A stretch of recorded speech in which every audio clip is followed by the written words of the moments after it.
And welcome, ladies and gentlemen, to some Bearcat football. Here tonight, big matchup, Cincinnati and BYU. Here we go, and we are underway as the kicker sends it away, and BYU is on the return here, folks.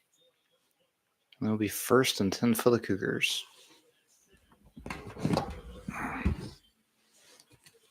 It'll be 1st and 10 for the Cougars. And there is Bear Bachmeier. He's a pretty impressive quarterback from what I've seen. Not a bad quarterback by any means.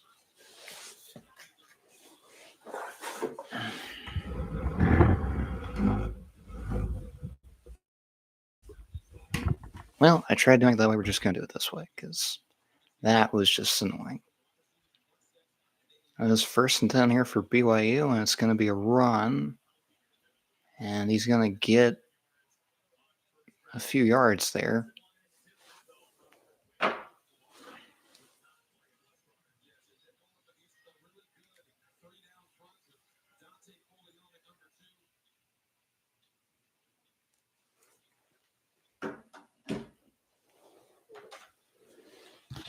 Oh, yeah, so this little thingy. Every time Cincinnati does something dumb tonight, I'm going to take off 5% from this approval rating because I am not the biggest fan of Bearcats head coach Scott Satterfield. Here we go, Bachmeier back to pass on 2nd and 6, and he's going to get stopped. Minimal gain there, I believe. I think 3rd and 3 or 3rd and 4, I believe, is going to be the mark. Good Bearcat defense here. Those black uniforms are looking good tonight.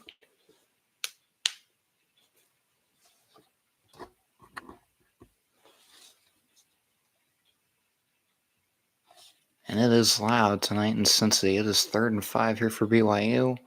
And it looks like it's going to be a false start against the Cougars. So that's going to back them up 5 yards and make things a little easier for this Bearcat defense to get a stop here. It's exactly what you want if you're Cincinnati. And it is a false start. Good call there by Mike McCabe, the referee.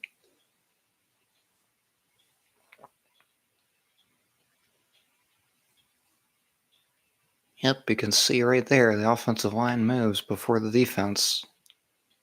And there's the big man, Dante Corleone, also known as the Godfather, pointing it out for the Bearcat defense. 3rd and 10, Bachmeier to throw underneath, and it's complete to number 4. You gotta be kidding me. How in the world do you not tackle him behind the line of scrimmage? You have gotta be kidding. There's no way, man. That should not have been a 1st down. That should have been 4th down. Ugh. I'm tempted already to take 5% off this board. Let's see. 2 missed tackles right there. Come on, guys. You got to wrap them up and get them down. That is literally how you tackle. Ugh.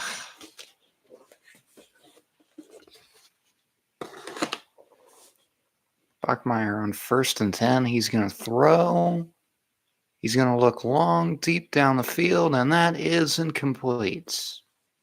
Number 2 is the intended receiver there. It's going to be 2nd and 10 for the Cougars. It looked like he just overshot him there. Had a chance at Roberts, but he just couldn't quite get it there. And it is getting louder and louder in this place. These Bearcat fans are hyped, and I love to see that. As a hometown Cincinnati Bearcat fan, I love seeing it. Here is Bachmeier. He's going to keep it himself, and he looks like Jared Lorenzen, I swear. Old UK quarterback. Look him up on Google. So it's going to be 3rd down here for BYU.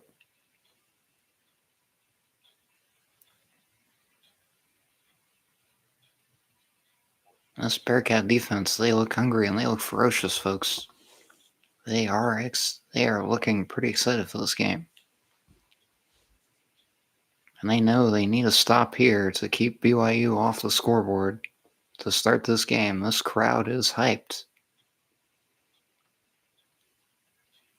Bachmeyer takes the snap and completes it underneath, and he's going to get stopped behind the line of scrimmage.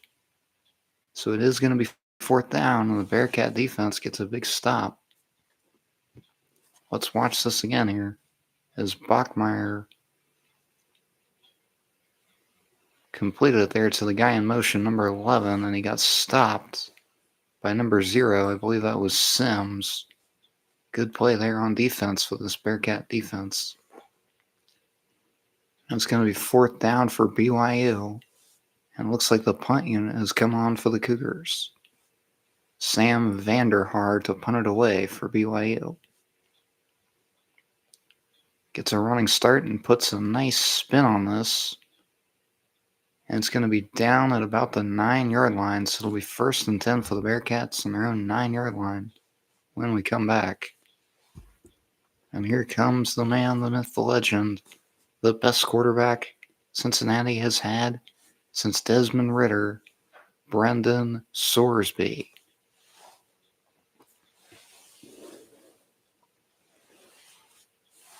Where's my drink? Oh. Silly me. I hit it right there.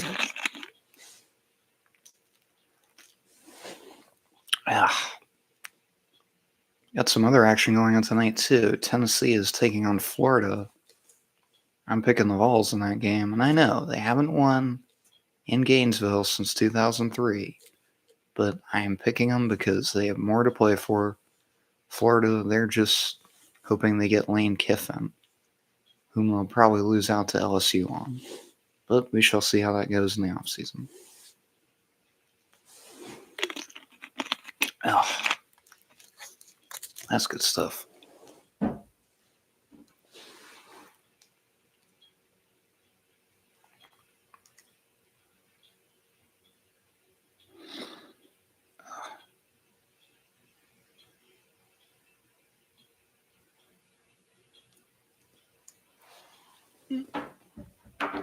Oh, man, lots of commercials here for Christmas before Thanksgiving. I'm not annoyed with it because, believe me, I do love Christmas, but Thanksgiving, it's like, can we get through Thanksgiving first and then get to Christmas? Like, I get it. It's Christmas. Christmas is great, but sometimes it's just a little overhyped, you know? Like, it's like Bill Belichick says, we're on to Thanksgiving, and then we're on to Christmas.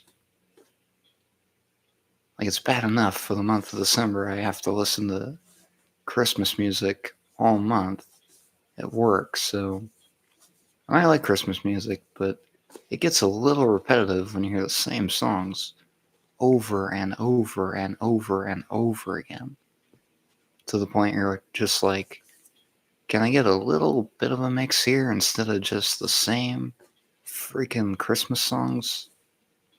Like, come on, man, that's just too much. It's too much sometimes, you know?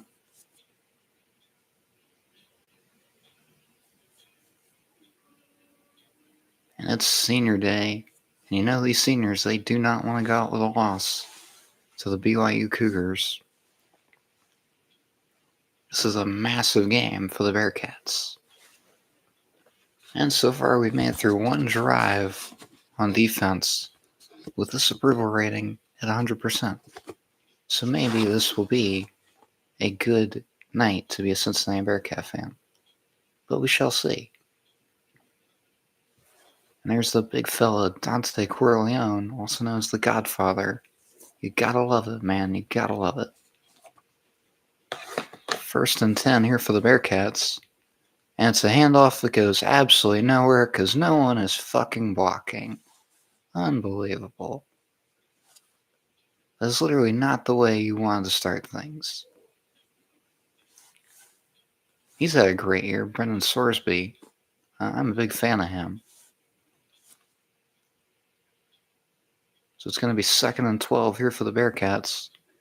It's a handoff with a little bit of motion there to Cyrus Allen, I believe, and he's going to get stopped. And it's going to be 3rd down. This is not the way you want things to go if you are the Cincinnati Bearcats. This is a big offensive line here for Cincinnati. Cyrus Allen going in motion here for the Bearcats. And it's going to be 3rd and 10. Play clock is running down here on Brendan Sorsby in the offense. And Sorsby takes the snap. He's going to look and throw, and it's incomplete off the hands of number 10 there, who was open, but just a little high and a little outside. So the Bearcats are going to have to punt it away. It'll be 4th and 10. As Sorsby tried to get it in there. Very close, just a bit outside and off the fingertips. And then will come Max Fletcher to punt it away here for the Bearcats. Back deep is Parker Kingston for BYU. And Max gets a good punt here, but it's going to land at midfield into the arms of Kingston. And back out on the field come the BYU Cougars. And I gotta say, I was not impressed when they played Texas Tech. Because they just did not look like a very good football team. They got the crap kicked out of them by Texas Tech. And I know how good Texas Tech is this year. But this game was not even a contest when BYU played Texas Tech. And they somehow managed to score at least one touchdown on the road in Lubbock. So I'll give them that at least.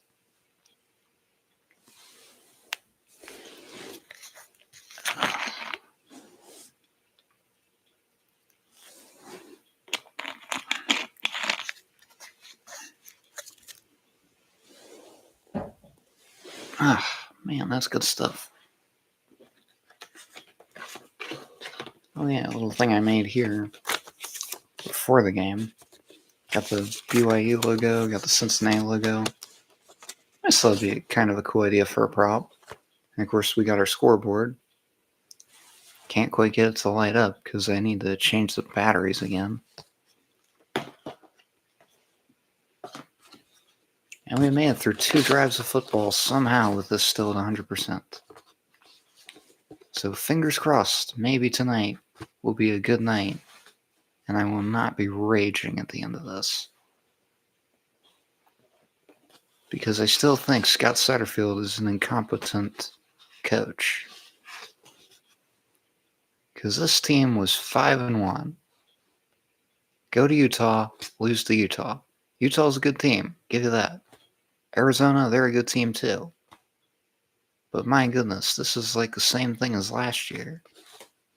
And they didn't even make a fucking bowl game. Because they managed to lose out the rest of the year.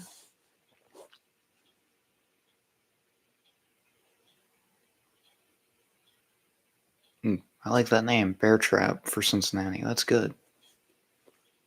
Seize the moment, I agree. That's definitely a good key to this game.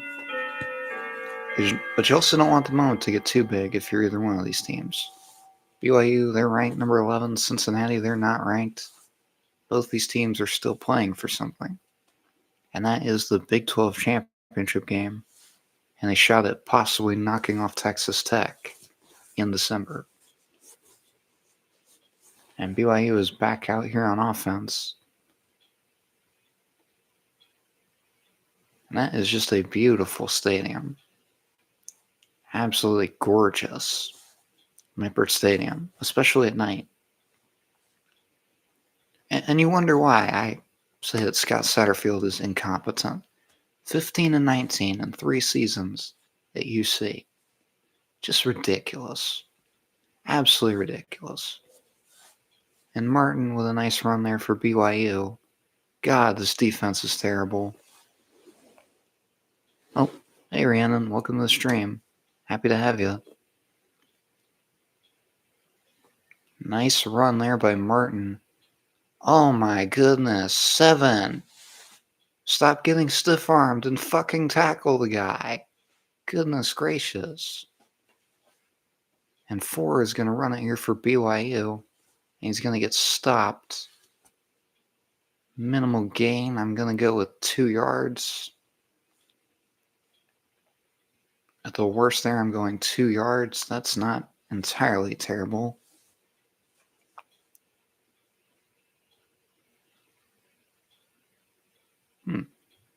So this guy's been over 100 yards 5 times this year. That's interesting. 2nd and 9 here for BYU. Bachmeier takes the snap. He's going to throw and complete it to number 20. And he's going to get taken down finally by 2 Bearcats. Goodness gracious. Do we not know how to hit and wrap up? My goodness. This is just driving me nuts, man. I don't like bad tackling. I didn't like it as a middle school coach, and I don't like it now as a fan. So it's going to be 3rd and 4 here for BYU. They've already converted 1 third down tonight in this game.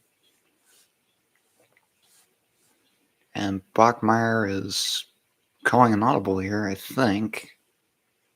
Play clock is running down under 5 seconds. Bachmeier to throw, completes it, and that is caught by Roberts. And that'll be a 1st down for BYU. My goodness, can we please play better coverage? Let's watch this again.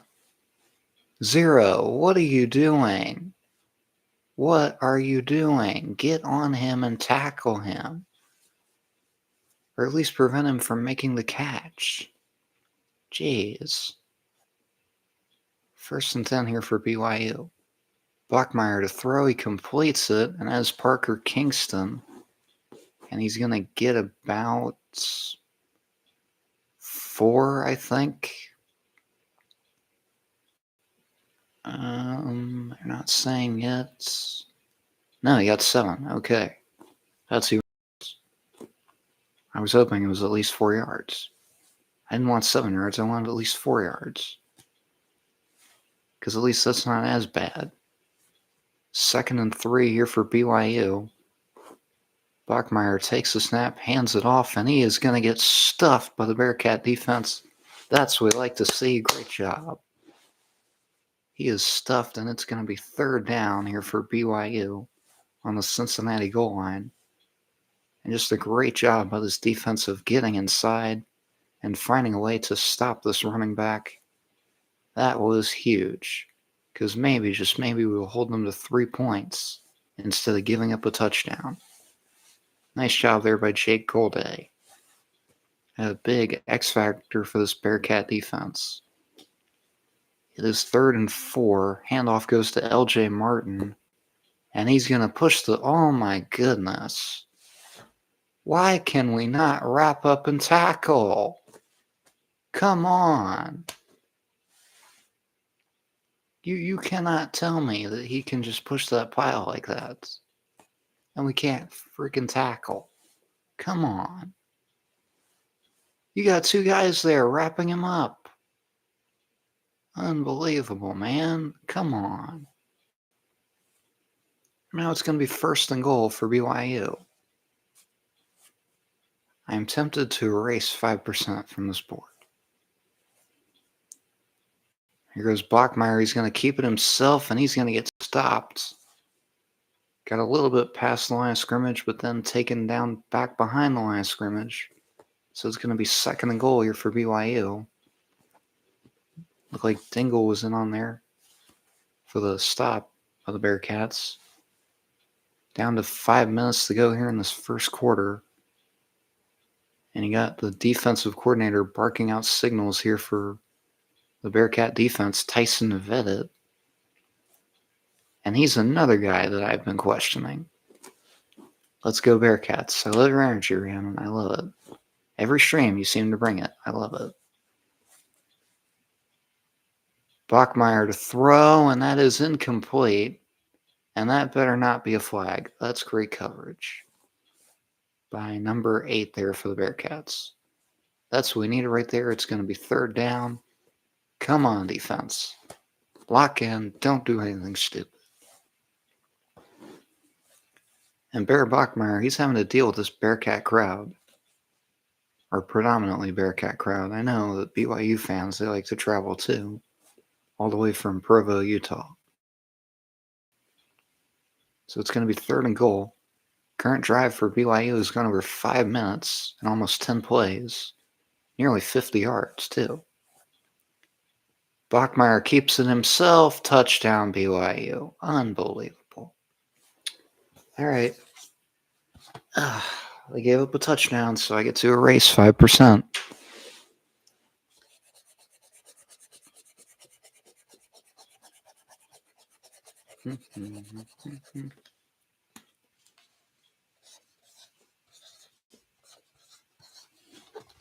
%.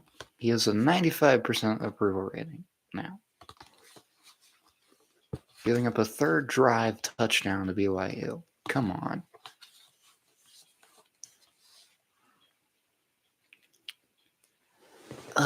Okay, offense, it's time to lock the fuck in. And it's time to finally score a touchdown.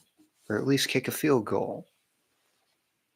Like, we got to get on the board on this drive because we do not want them scoring and going up and down the field on us like they just did.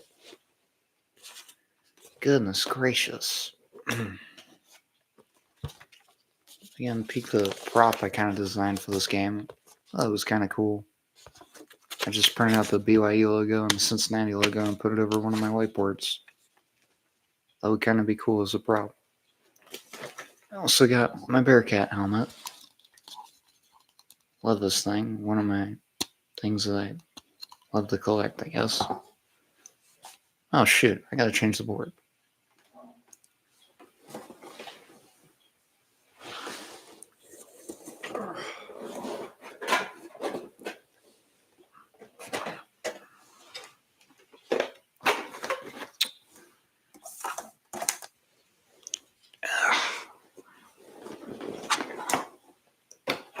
I'm hoping this is the only time I change the score for BYU. Or at least the only touchdown.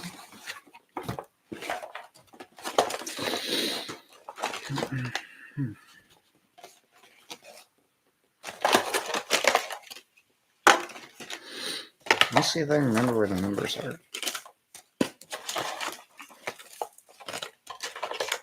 Especially number 7.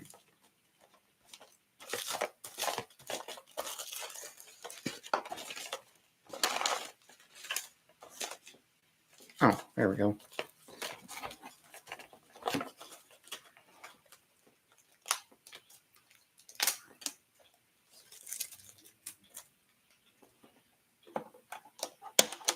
There we go.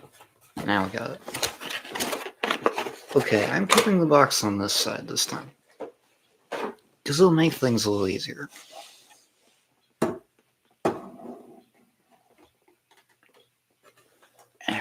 There we go. Just a fun little prop. I introduced it in the Alabama-Florida State game I did earlier this year.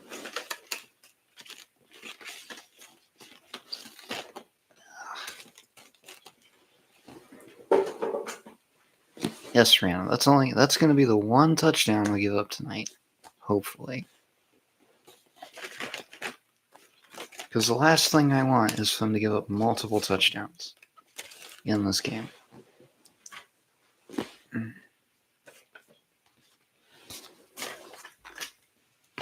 Ugh, my damn props are falling apart.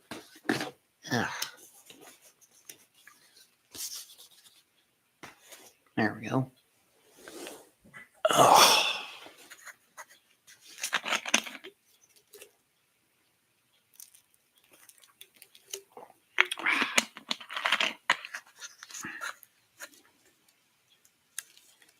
And no, this is not sponsored by sparkling ice.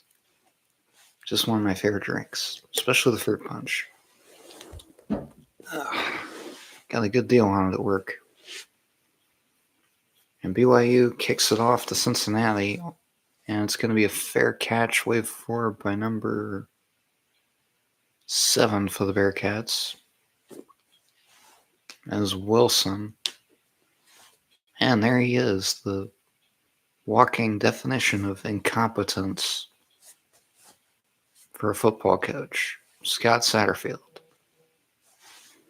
The walking definition of fucking incompetence.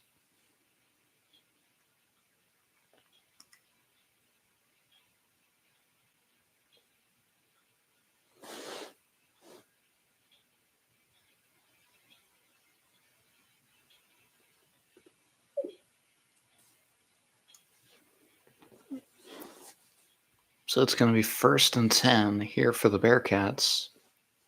Sorsby 0 for 1 with 0 yards passing. Sorsby completes underneath the number 6, and that is... Can't see the jersey number.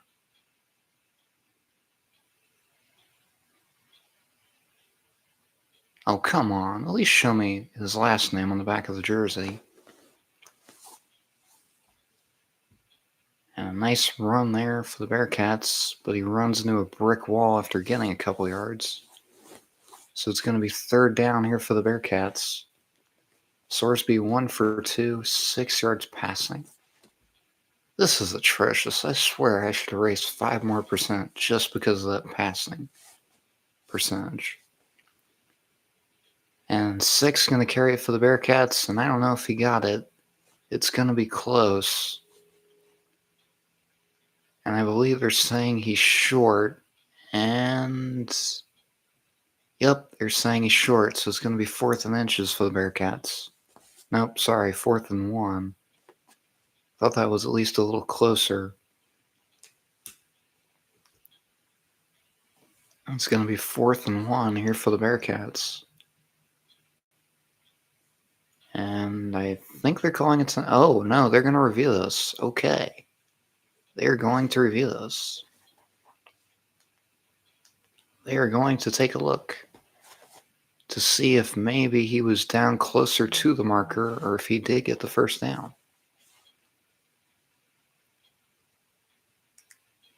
And, of course, they're not going to let us watch the replay.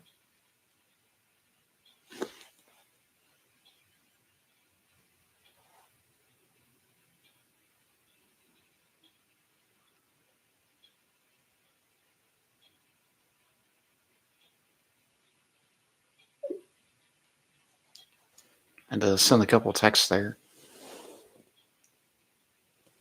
It's first down, manifested. I like the energy, Rion. I love the energy. This is the energy we got to have all stream and all game. Especially if this defense does not learn how to tackle at some point.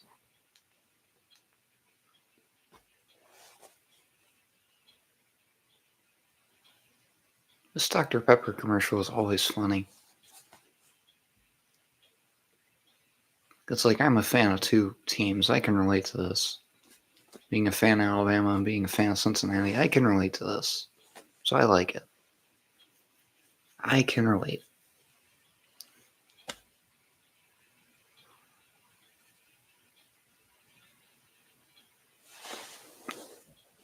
I grab my sparkling ice.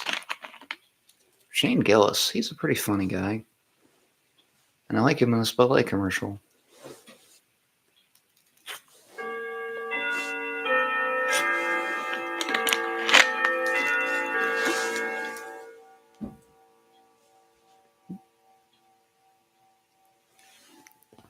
Gotta get positive vibes going. Manifest the win. Yes, I agree. I agree with that.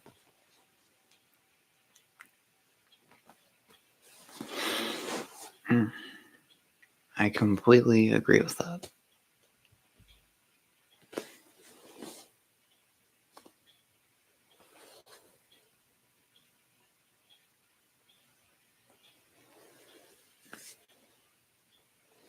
Next are the gods.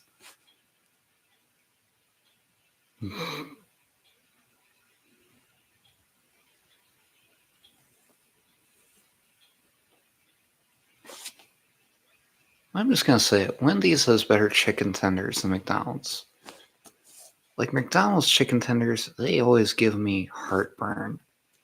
But I went and tried Wendy's chicken tenders last week, and they were delicious. They were delicious. Absolutely delicious.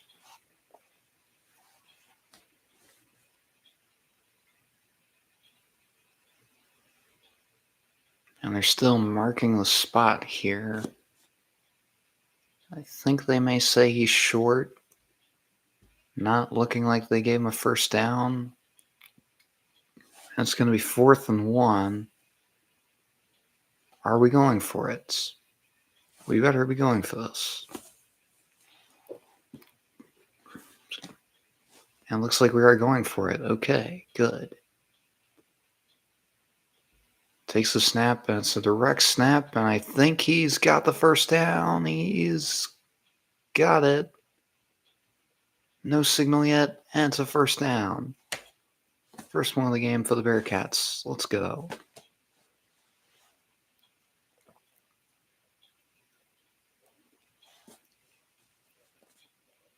Nice run by, I believe that was Tolly Walker, the transfer from Oklahoma, as he fights his way for the first down, and that is big for the Bearcats.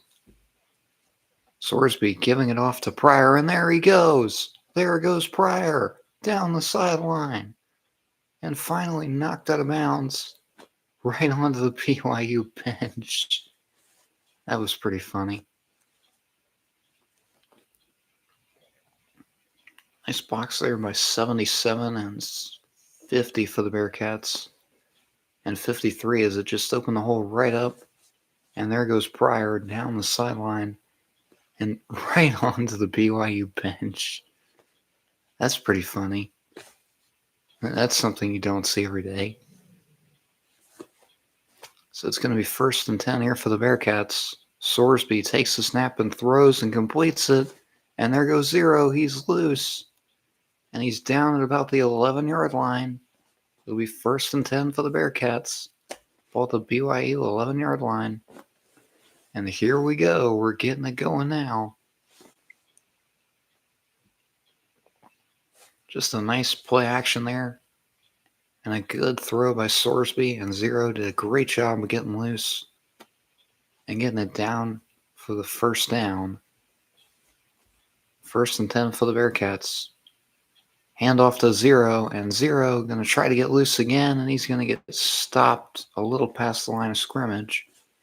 So it's going to be 2nd down for the Bearcats. Deep in BYU territory.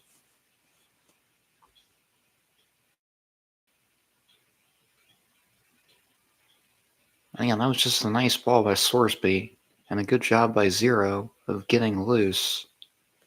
So it's going to be 2nd and 9 here for the Bearcats. Let's see if they can find a way to get in the end zone. Sorsby going to take the snap. He's going to throw. He completes it to 9. And 9 breaks a tackle.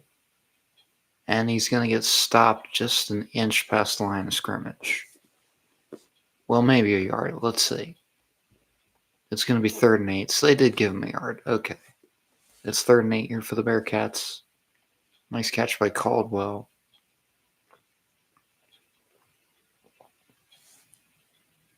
This has been a fast first quarter of play. So it's going to be 3rd and 8 here for Cincinnati. The current drive, 8 plays, 65 yards, and just a little over 4 minutes. Sorsby. Nobody here in the backfield. He's going to look. He's going to take off. Sorsby breaks a tackle. Sorsby is going to be down close to the first down.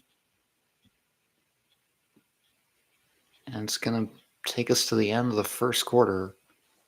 The Bearcats threatening, trying to find a way to get on the board in this one. And these fans are hyped. They are excited for this one. And a good series here for the Bearcat offense. And I always like it. The Bearcat comes out on the motorcycle with the team. I always think that's pretty cool. The Bearcat is probably the 3rd best mascot in sports behind Blue and Big Al. Those two are the best mascots in sports.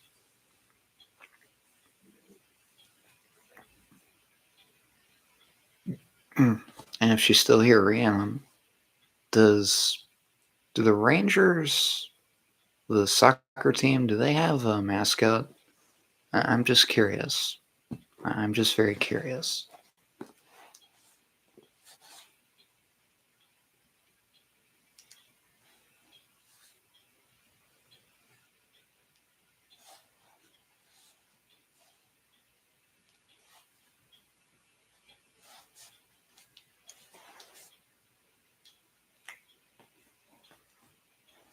I'm just very curious. Do the Rangers, the soccer team, have a mascot? may have to Google this if she doesn't answer me, but that's okay.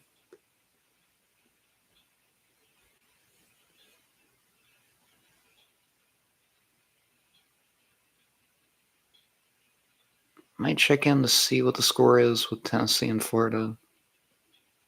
Let's have a look. Let's have a look, because these things are kind of whip arounds anyway. So let's just have a look.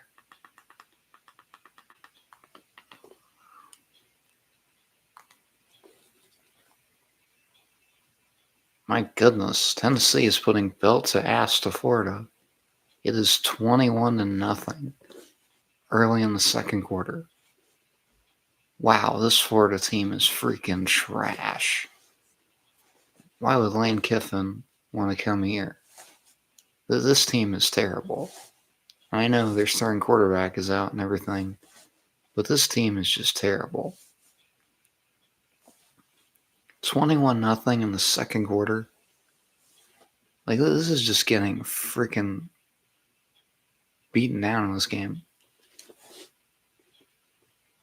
Or wait a minute, isn't that? No, it's not DJ Lagley.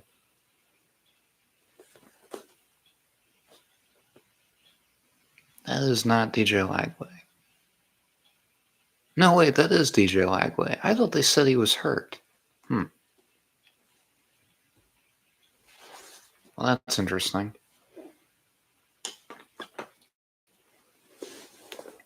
The Big 12 is definitely a different league when it comes to college football.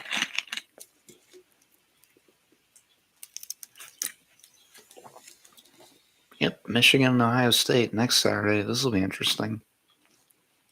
Especially after the flag planting incident of 2024.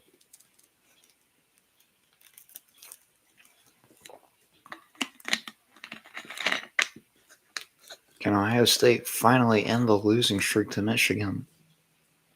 Or is this another win for the Wolverines? And that's where I'm having trouble with making my pick for next week. I'm thinking this could be the year for Ohio State, but it's like Michigan is no slouch either. Like, they've actually got a pretty decent football team. So I'm tempted to take Michigan.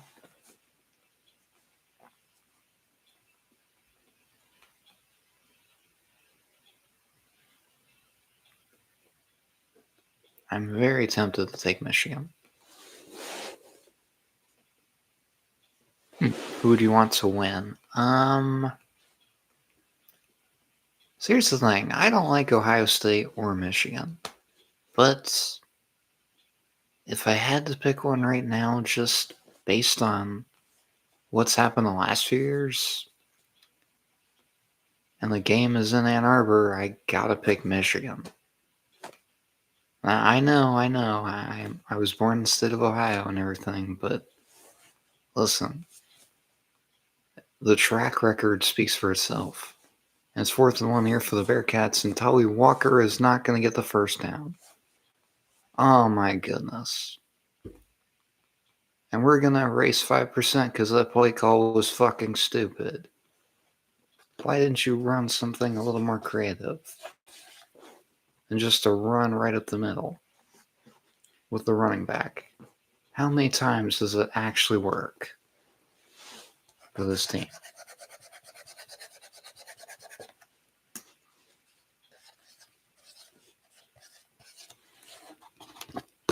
%90 approval rating for Scott Satterfield.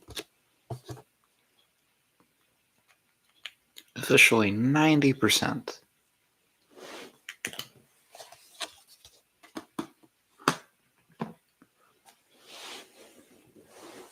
And I have no idea what the offensive coordinator was thinking with this. You should have tried to run to the outside, not to the inside. Run a reverse. Run a quarterback keeper. Run an option. Do something that works. A little better than just running right up the middle into a frickin' car crash. Come on. They need to change some tactics. I agree. I completely agree. So it's going to be 2nd and 6 here for BYU, as now they have the football back Well, the one positive thing I can say is at least BYU has to start on their own goal line because of the fucking stupid play calling. And 4 is going to get stopped here. So it's going to be 3rd down here for BYU. And Bear Bachmeier is 5 of 7 for 48 yards in this game. It's going to be 3rd and 2. And I see a 4, an 8, and a 2 on the Bearcats sideline. I'm guessing this is how they call plays on defense.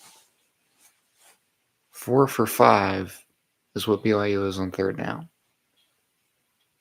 Only 30 passing yards for the Bearcats. That's terrible. We need to throw the ball more. And Bachmeier's going to get stopped. Big stop there for the Bearcat defense. And this defense has come to play tonight. It's going to be 4th down. Now can we find a way to get points on the board? I don't know a lot about hand eye, but I feel like BYU are reading the plays well. Yeah, you're honestly right about that, Rhiannon. Their defense is not bad.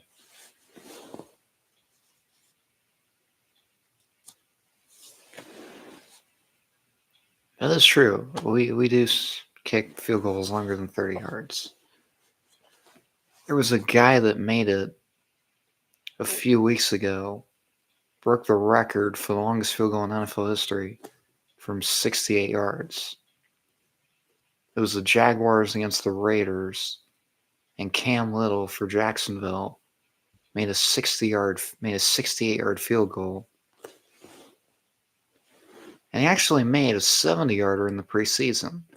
But since it's the preseason, the record, that does not count because you can only break records in the regular season.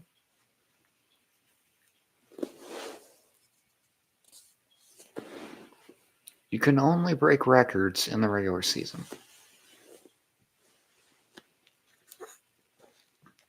But I think for field goals or something like that, they should be allowed to suspend it. Because who the heck is going to make a 70-yarder? Is going to make longer than 70 yards, other than Cam Little. And I get it, this is the new generation of field goal kickers. But there's no way someone's actually going to make it from longer than 70.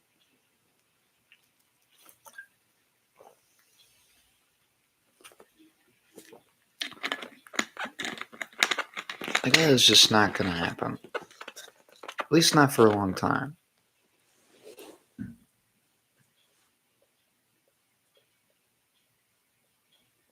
You're playing against the team and not practice, it should count.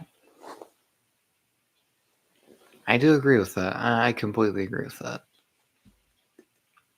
Considering the record should be 70 yards, not 68. But still, I'm glad that Cam Little got it, because he's a good kicker.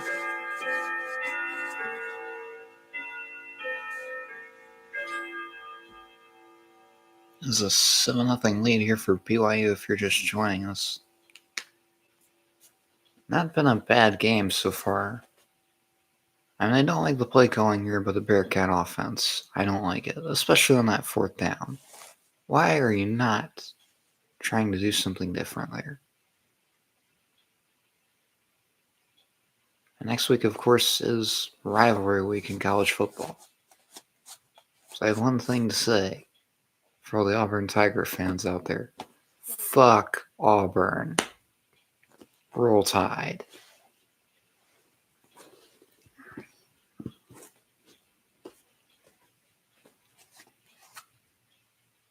And yep, this is the first 2 possessions for the Bearcat offense. A punt, a turnover on downs. Let's hope drive number 3 is at least a touchdown, or at least a field goal. I'd like a touchdown, though. Sorsby throws and completes it to number 8. And he's going to keep on trucking down to a little bit past the 30, I think. Yeah, that's where they are. Well, yeah, a little past the 30. Okay, so we'll call it the 29-yard line. Back to throw, and he completes it to number 3. That is Tawi Walker, who was a beast at Oklahoma. I am so glad we got him in the transfer portal. So it's going to be second down here for the Bearcats. Oh, wait, transfer from Wisconsin. My bad. I thought he went to Oklahoma for a year. Well, he may have gone to Oklahoma for a year, because I sort of remember him playing at Oklahoma. And then he was at Wisconsin, I guess. So it's going to be 2nd and 6 here for UC. Sorsby takes the snap, and what happened? Let's see. Oh, no, it's a timeout taken by BYU, it looks like. Okay. Man, the head coach does not look happy with his defense. Not exactly sure what was going on there. And we'll take another TV timeout here, it looks like.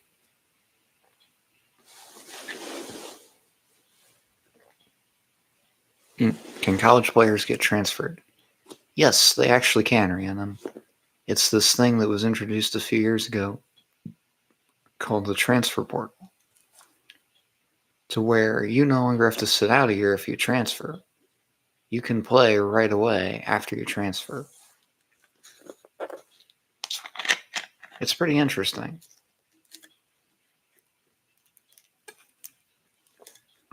Because you've actually seen a lot of the bad teams get a lot better because of it.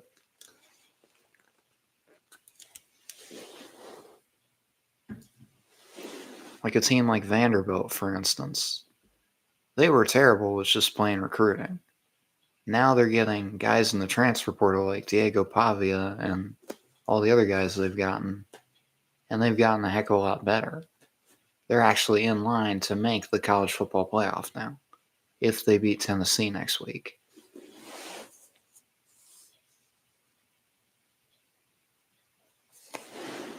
Yeah, I agree with that. It does even out the talent level, especially when you've got all these conferences that have the best recruiting, like the SEC, the Big Ten. The Big 12 has gotten better with recruiting, I will say that. The ACC, it's not a terrible league, but you've certainly got your loafers that just are not the best. They're teams that are way past their prime and just have bad coaching or have suffered from many years of bad coaching. Like Virginia Tech, I think, is a good example of that. Georgia Tech, for a while, they had some bad coaching. And North Carolina with Bill Belichick, I'm just going to say it. Even if they go 6 and 6 this year, it's still not quite what I think they wanted. You know, because it's Bill Belichick. The guy dominated in the NFL, and now he's in college. And I get it, it's only year one, but Belichick is kind of old too. So it's like, you kind of wonder if the game has kind of passed him by a little bit.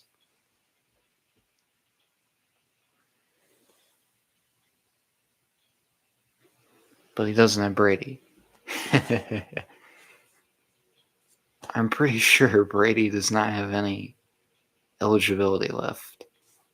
Like, I'm pretty sure there would be riots in college football if Tom Brady was allowed to play. Like, you would have massive, massive problems if Brady was somehow allowed to play.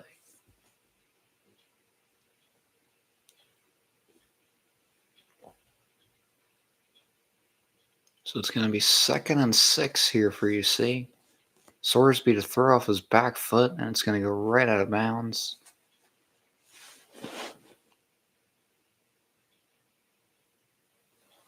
Yeah, I actually heard about that. Birmingham City. That's pretty cool. I watched the Amazon series they did on that. I still think Wrexham is better because, listen, I really like the story there with Ryan Reynolds and the other guy. Sorsby throws and completes it. And that is going to be incomplete, actually. So it's going to be 4th and 6. Jesus Christ, this play calling. Can we fire the entire staff at the end of the season?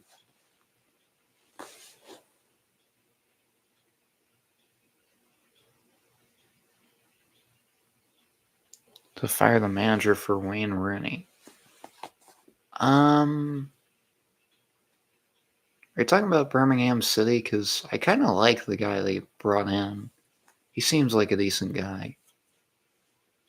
Man, it looks like UC is going to come on for a field goal here. Or they are going... Rob McElhaney. Okay, yes. It looks like they're going to review this to see if this is a catch. I don't think that's a catch.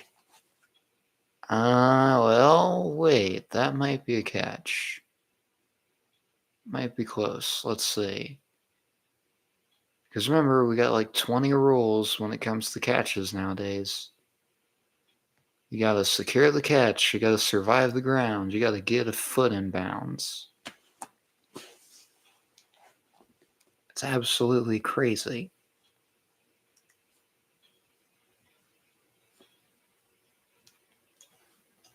How many rules there are for a catch? Like it's 2025 and we still do not know what the fuck a catch is.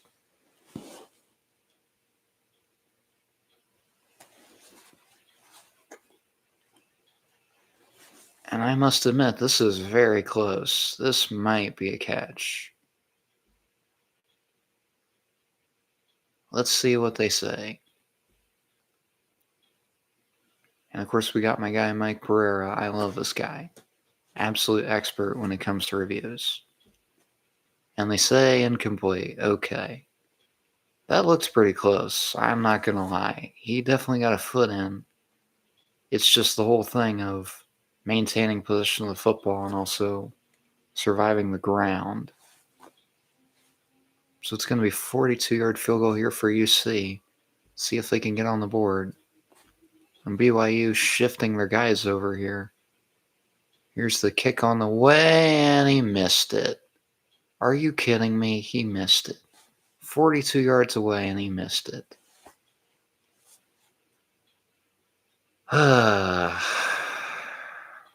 Let's see. Good snap, good hold. And he just missed it. Unbelievable.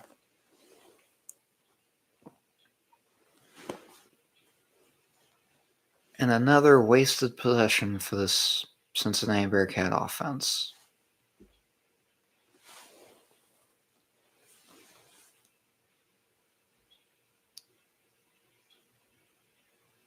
Should do my Paul Allen impression, the guy that calls the Vikings games. The kick gets on the way and he missed it. Are you kidding me? He missed it. The season on the line and he missed it. Are you kidding me? The season cannot end like this.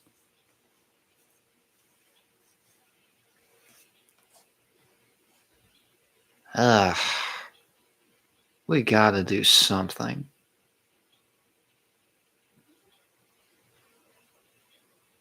Come on, man. This is just ridiculous. 3 possessions, no points.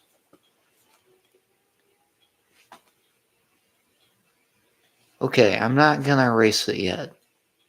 But if we do not score on this next possession, I'm taking 5 more points off the board for the approval rating.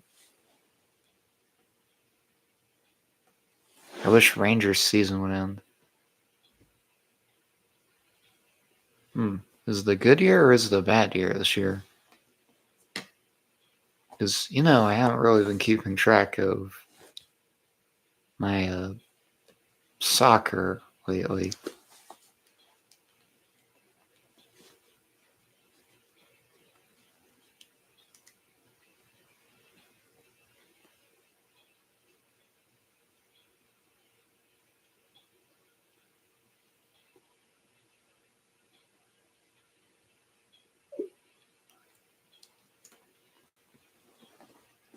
Football.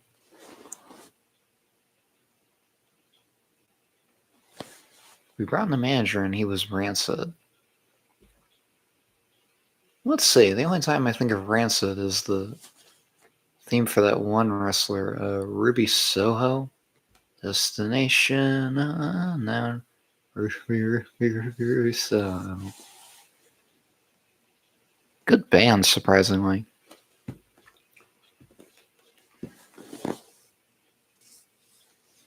Waited too long to get rid of the other one. Okay, yeah, that does happen. That does happen quite a lot. A lot more than you think. Yes, see, you get it. Great band. Yes. Let's see, it's going to be 1st and 10 here for BYU. Bachmeier going to take the snap. He's going to throw deep down the field, and it is incomplete. You know, usually I'd get mad about there being 3 guys there and nobody picking it off, but that was kind of a fast one there, so I'll give him a break. That was just good coverage. And Bachmeier just launched this thing and almost got to the end zone. But he just overshot his receiver on that one.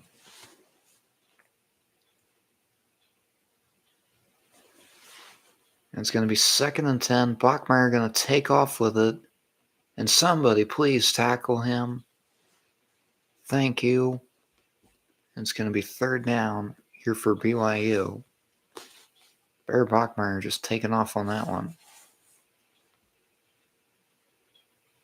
So it's going to be 3rd and 4 here for BYU. Come on, defense. If the offense isn't going to show up, can we at least find a way to get another stop on defense?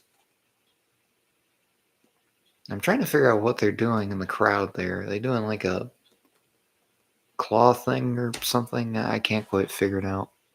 Bachmeier rolling, throws complete to Parker Kingston, and that's a BYU 1st down.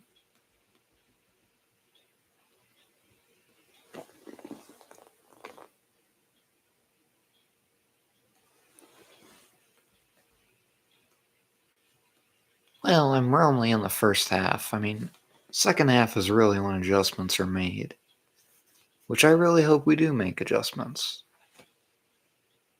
Because this is just dreadful watching this team play. Bachmeier now 6 and 9 for 58 yards. That's going to be handoff to number 4, and he is going to be stopped for a minimal gain there.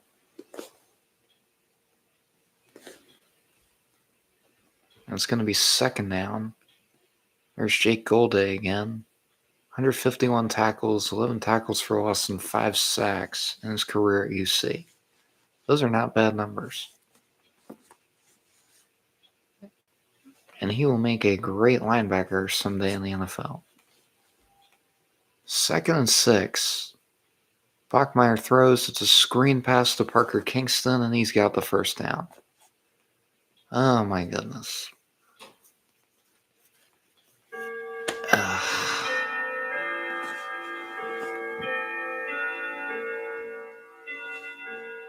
Yes, I would love a good quarterback sack too. But right now, we cannot even tackle a receiver on a screen pass. Ugh.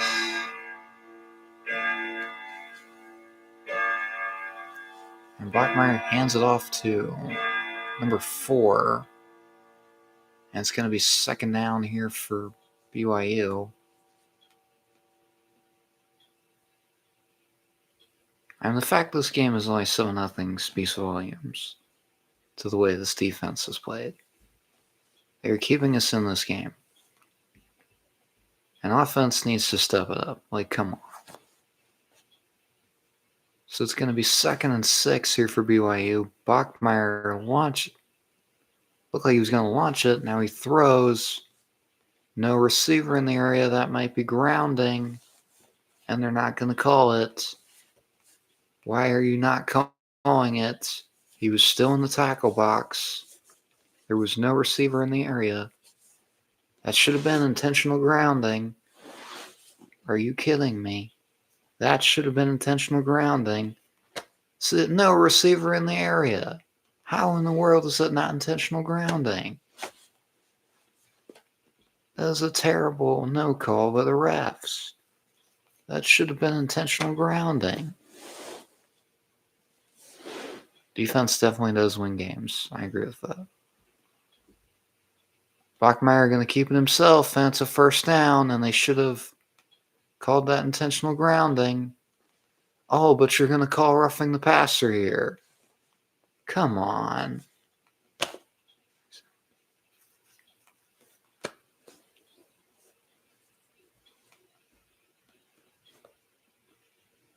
Come on. And they're going to call this against us, and they can't call intentional grounding on the previous play. Oh, no, it's holding on BYU. Never mind.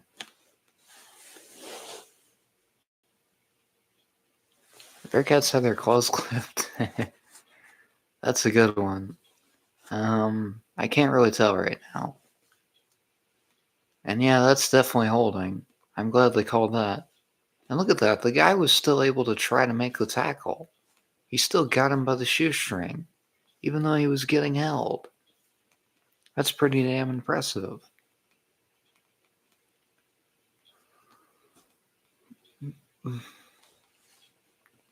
It's going to be 3rd and 8 here for BYU. And we got another stoppage of play. What's going on?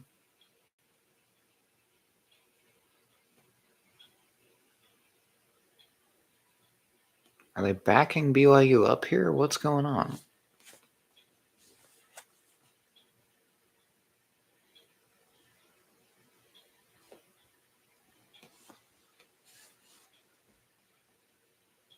Okay, 3rd and 10 for BYU. They must have the wrong spot or something. Bachmeier going to take the snap. He's going to look. He's going to throw, and that is almost intercepted. Great defense, though, and it's going to be 4th down for BYU. Another big stop by this Bearcat defense.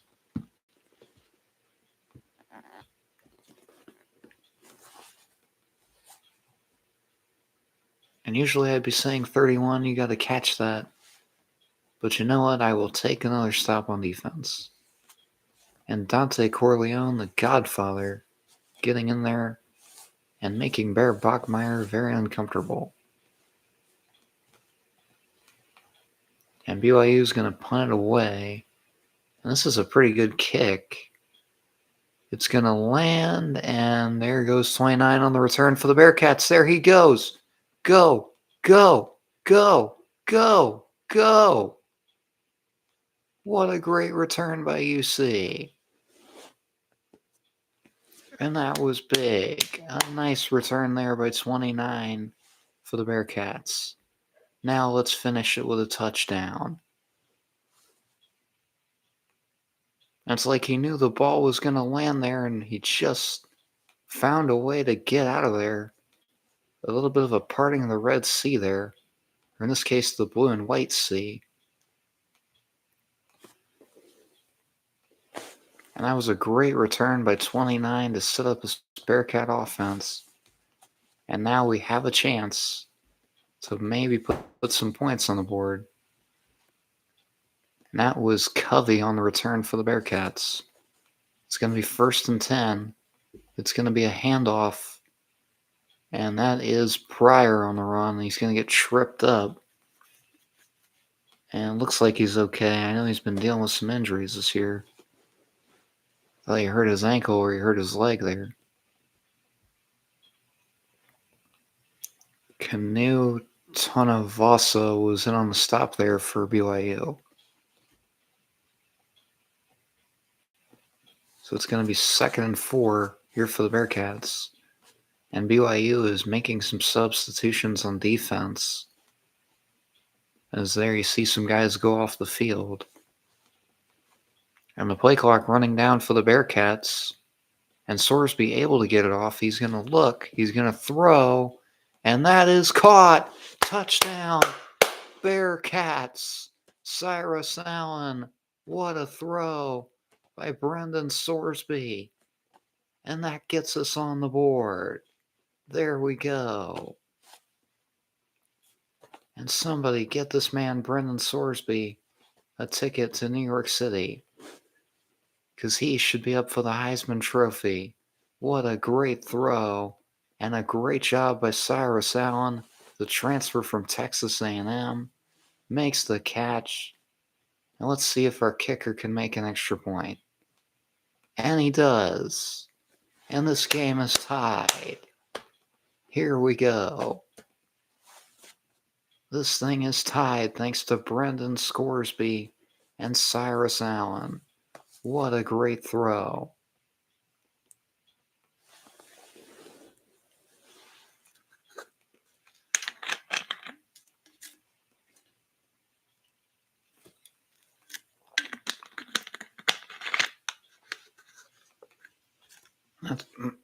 That's exactly what you wanted there if you were the Cincinnati Bearcats. Find a way to get down the field and tie this thing up. And you got the guys doing the push-ups there. You love to see it because the Bearcats are on the board. And we are having some fun here in this one. After such a slow start on offense, they finally find the end zone thanks to the great return by Covey.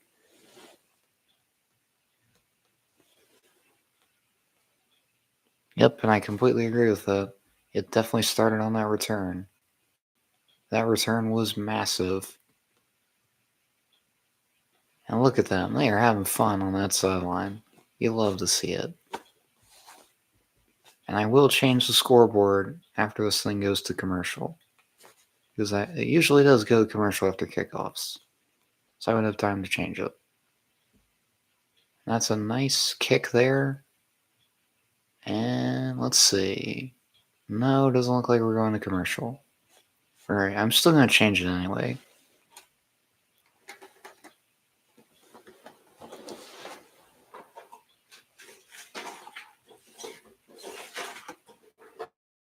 Let's see what we got. Hopefully I have another 7 this box. Oh, I do. Perfect.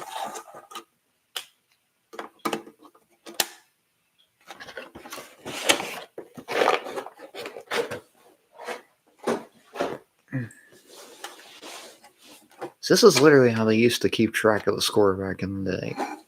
Before you have all these score bugs and things like that. Is they would just have 2 guys sitting up there changing this big board. Nowadays, you can literally do it with the push of a button.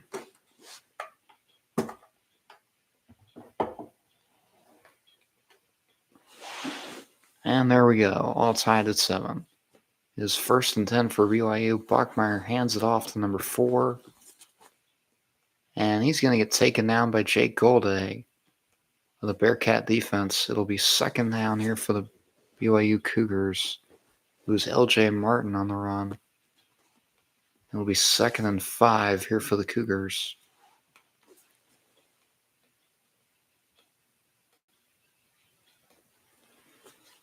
I completely agree with that. That would be a terrible job, especially when it's cold. So it is 2nd and 5 here for BYU. Bachmeier throws and completes it to LJ Martin. And a missed tackle there again by this defense. How many times are we going to miss tackles? Like that one was just inexcusable. It's like you got him down right there. And you just can't do that, man. You gotta make the tackle. You gotta make the tackle. You gotta wrap up and tackle. 1st and 10 here for BYU. Bachmeier gonna throw, and that is complete. No, it's incomplete. Nice job by number 9, taking the catch away from Ryan. And it's gonna be 2nd and 10 here for BYU.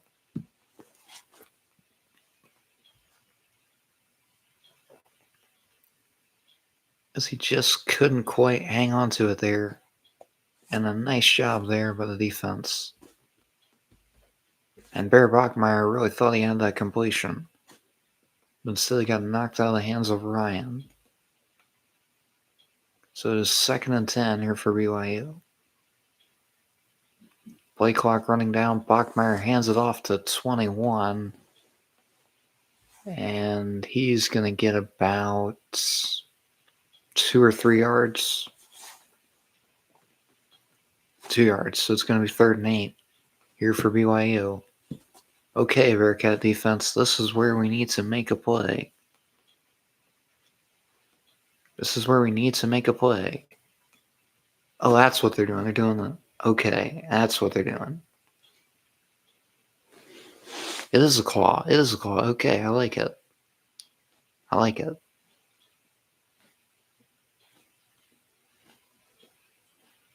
Bachmeyer to throw, and that is... I don't know. I don't think he got a foot down. What do they say? Incomplete, and it's going to be 4th down. Oh, wait, hang on. I don't know. That doesn't look like it's down. I don't think that's down. That's not down. His foot's still moving. That should be incomplete. The foot is off the ground. That's incomplete.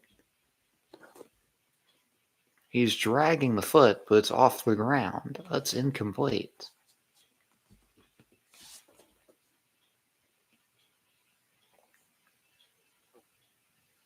That is incomplete. It should be 4th down.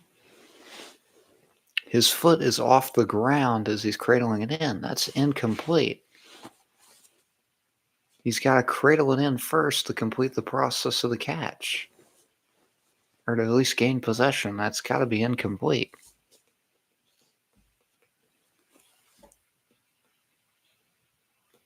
He's still cradling it in. That's not full possession there.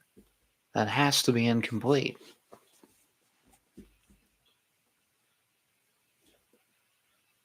Because he did not complete the process of the catch. That's incomplete. You gotta be kidding. If that's a 1st down, I'm gonna be mad.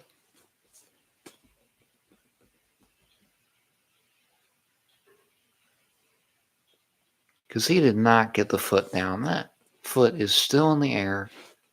By rule, he does not complete the process of the catch. It should be incomplete.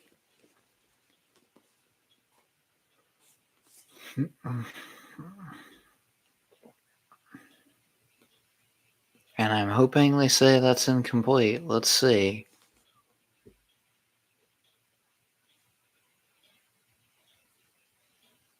Oh, come on. No. No, come on. Are you serious? He's still trying to cradle it in. Ah.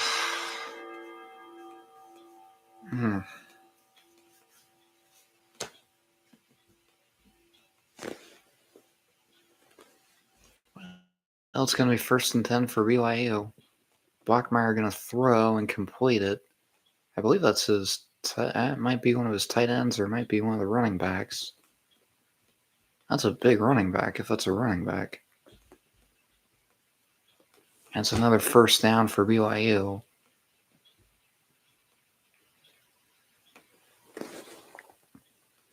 Ridiculous decision. I completely agree. About to be in my Becky Lynch crash out era, because how in the hell is that a catch? We have all these rules and restrictions on catches. And that's a fucking catch. You're kidding me. And that pass is incomplete. Plenty of Bearcats in the area that could have picked it off there. And it's going to be 2nd and 10. Let's see what Bachmeyer saw there. It might have gotten tipped. It did get tipped. And that nearly could have been picked off. It was a good swat there by Jake Golday. And there were a couple defenders in the area, but I'm not going to get too harsh on them for that. So it's going to be 2nd and 10 here for BYU. Play clock running down. Bachmeyer hands it off to number 4. And, somebody lost their mouthpiece there. Big hit there, and that's going to take the clock down under 3 minutes to go in the first half.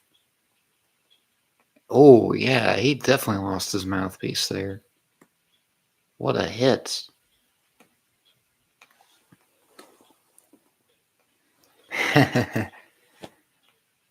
Last I checked, Jessica Carr does not have a license to be an official in college football. Last I checked. And it's going to be a flag, pre-snap penalty. And it's going to be a false start against BYU. We will take what we can get.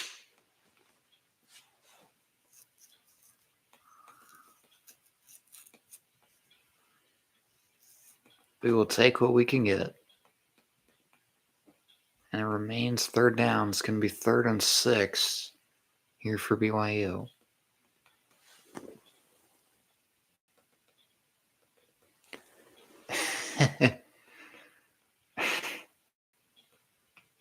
Now, Rhiannon, we love Ref Lady Jess on this program. We love her. She's great. Back to throw is Bear Bachmeyer, and he completes it. And it's not going to be a first down. It's going to be 4th down. And the Bearcat defense standing tall. Peak Jr. making some plays there. Haven't really seen much from this guy, but that's a nice tackle. That's going to take us to the 2-minute warning. It'll be 4th and 3. When we come back after the 2-minute warning.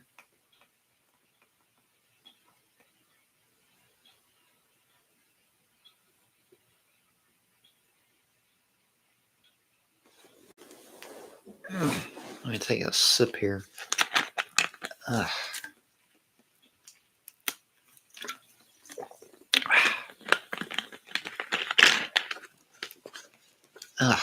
The good stuff. A little bit of the sparkly. I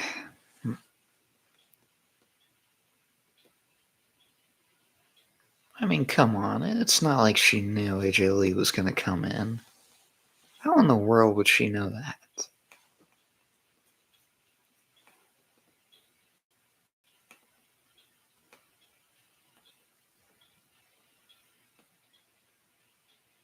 And Becky isn't exactly innocent for pulling off a turnbuckle. Like, she could have easily looked. And there's AJ sprinting or skipping down the ramp or whatever she was doing there. I know most of the time she skips down the ramp.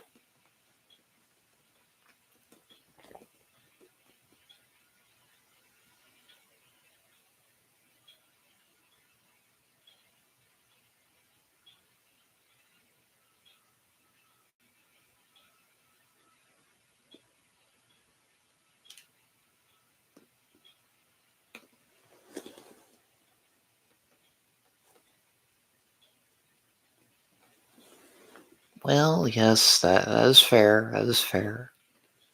That is fair to say. She didn't do that. I agree.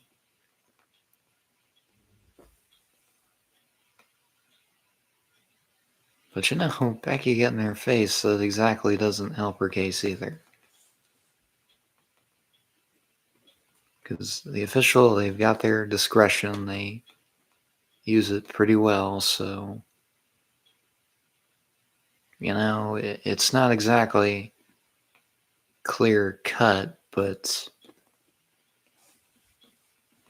especially when you got somebody in your face like that, I mean, that's got to be a tough job.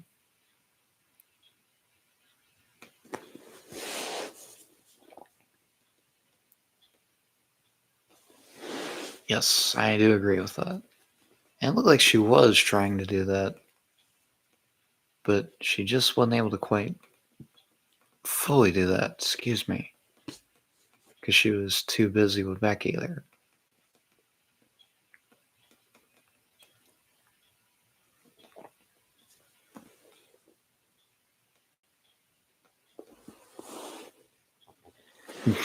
My Becky bias is show. Well, I mean, at least you're honest about it. I give you that. At least you're honest about it. And it's going to be 4th and 3 here for BYU. Why are they not taking the field goal? I'm surprised at this. Or they just try to draw Cincinnati off sides. Okay. I think they just tried to draw them off sides. So now are they going to send the field goal unit out?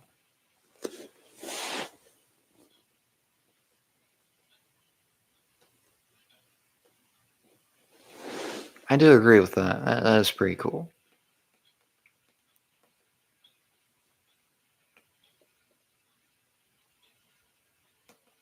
Plus, we got Becky back on Twitter before GTA 6. Who would have thought that would ever happen?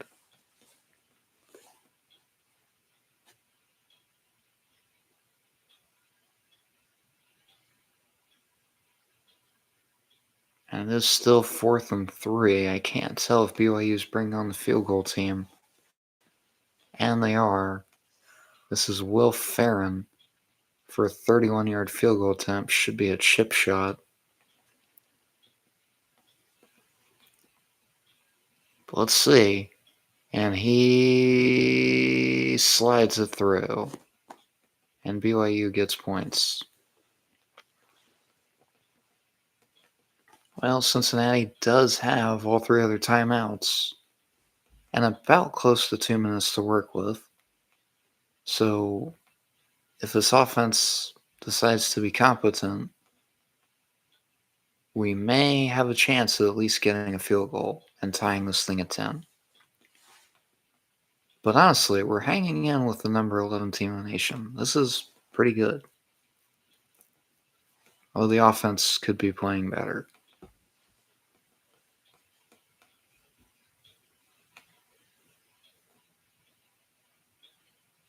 Let's see if we get a good return on this kick, too. Well, the last one was a punt, so we'll see. I don't know exactly how well the special teams unit is, or how good the special teams unit is.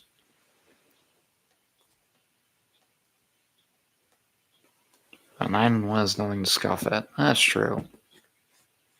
And he drills it here, and there will be no return. Seriously, though, it looked like there would have been a clear-cut blocking there. They could have returned it. Like, is this just what the special teams coaches are teaching their players now? Is to wave your hand out if it lands at the goal line? I'm getting kind of annoyed at seeing this every single time. Because he could have clearly returned it. I mean, that's just kind of my 2 cents on that. But anyways, it's 1st and 10 here for Cincinnati. Sorsby throws underneath and completes it to number 10, and number 10 getting loose. And he's got about, let's say, 6 or 7 yards. He's got 6 yards. Okay. 2nd and 4 here for the Bearcats. Sorsby looking. And they're going to just throw it to the BYU sideline. Smart decision there. So it'll be 3rd and 4 here for the Bearcats.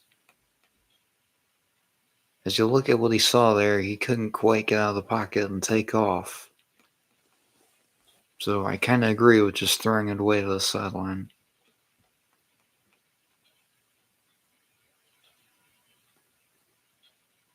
This BYU pass rush has been after him all night. And it's going to be 3rd down here for the Bearcats. They have not converted one yet tonight. And Sorsby going to take off. And there goes Braden Sorsby. 1st down for the Bearcats. That was massive. As finally he's able to get the blocks and he was able to take off and do what he does best, and that's get busy with it. And Sorsby going to try to take off again, and he can't quite get back to the line of scrimmage. So it's going to be 2nd down here for the Bearcats. And they call their first timeout. Okay. 1:13 and you're calling timeouts.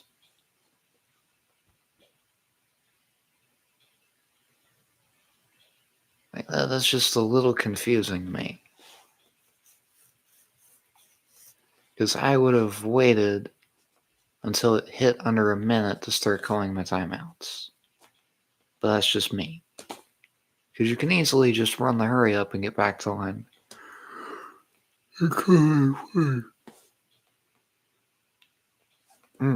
Yelling on stream.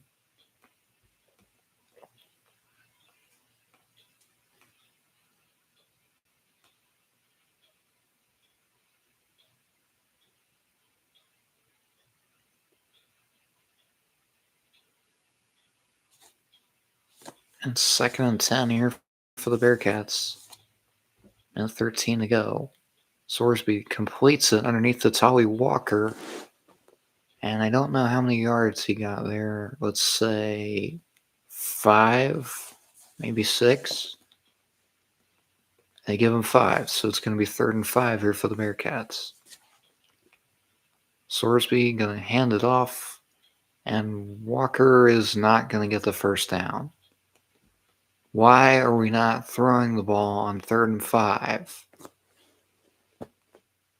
And it's going to be 4th and 2 here for the Bearcats. Are they going to go for it?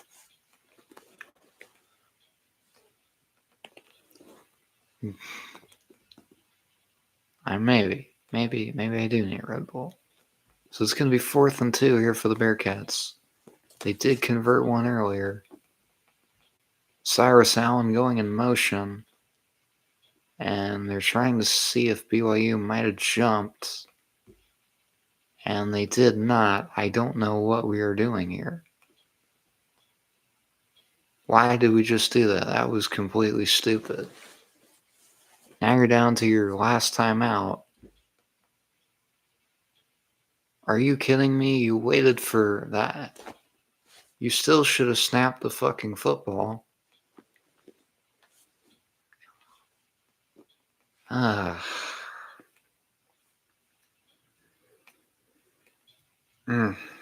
am definitely taking 5% off of that.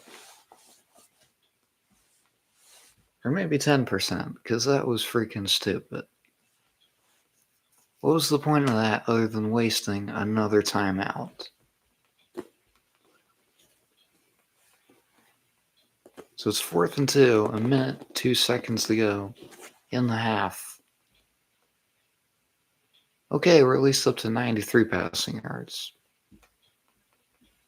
60 rushing yards. 1 for 6 on 3rd down.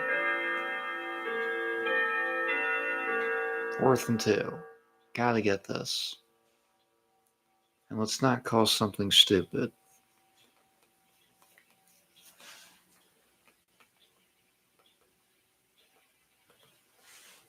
Sorsby gonna run, and he's got the first down. And now you gotta get back to the line because you wasted your 2 timeouts. And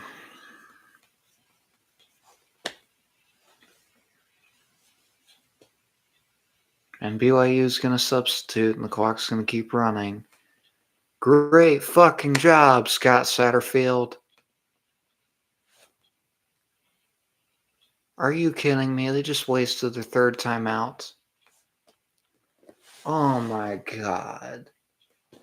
Are you serious? How do you burn 3 timeouts in less than 30 seconds? Oh my goodness. Are you freaking kidding me?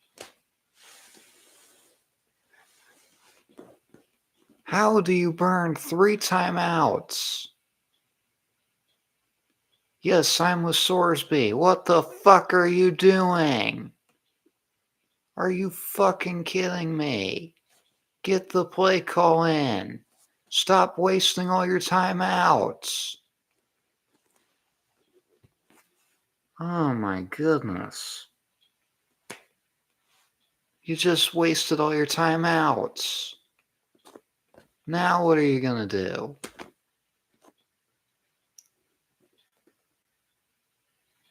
You still got to go at least another 20 or 30 yards to get in field goal range.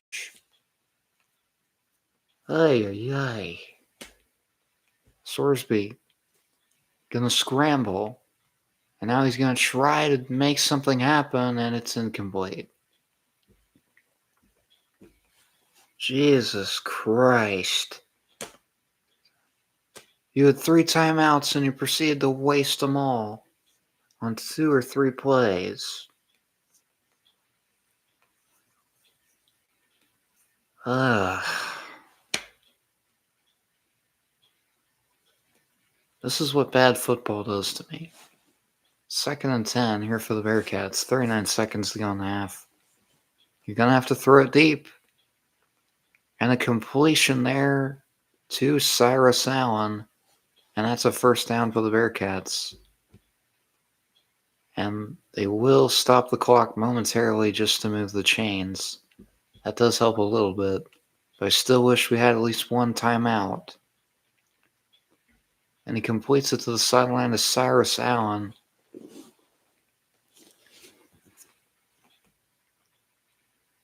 And I'll at least stop the clock, so that's what we need right there. And he's one of our big playmakers. And it's going to be 2nd and 4 here for the Bearcats. As the guy wearing the light blue sweatshirt, the offensive coordinator, do your damn job. Get the play call in. Come on, guys, you got to go. Sorsby going to try to throw. And that goes to the sideline.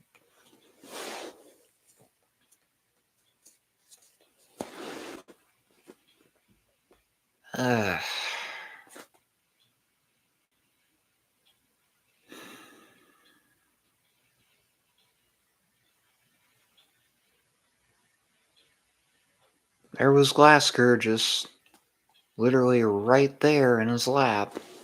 Why are we not blocking him? 3rd and 4 here for the Bearcats. Sorsby to throw, and that's over the head of number 8. So it's going to be 4th and 4.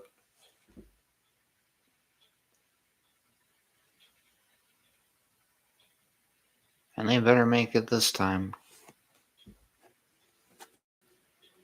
Can we please make it this time? Come on, Rusnick. Please. Please, please, please make this and tie this to 10. Oh, and he missed from 42. If he misses from 40, this is why I'm going to be mad. And he fucking missed it. Are you fucking kidding me? Are you kidding me? This man is worse than Connor Talty for Alabama. Again, another good snap. And he fucking missed it again. You gotta be kidding me. Let the punter kick field goals. This guy sucks. Get him off the field. How do you miss 2 40-plus yard field goals? Unless it's windy, but it doesn't really look windy. You gotta be kidding me. Another wasted possession by this offense. And BYU goes into halftime with the lead.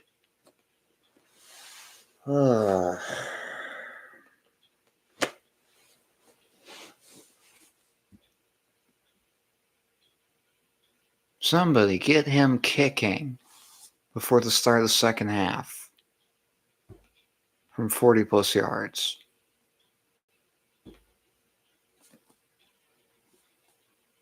And now we're doing an interview with Scott Satterfield. 0-15 when trailing at half. You don't say.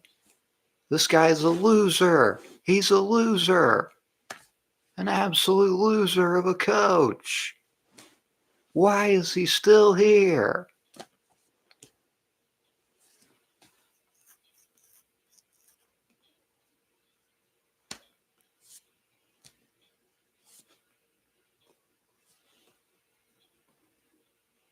This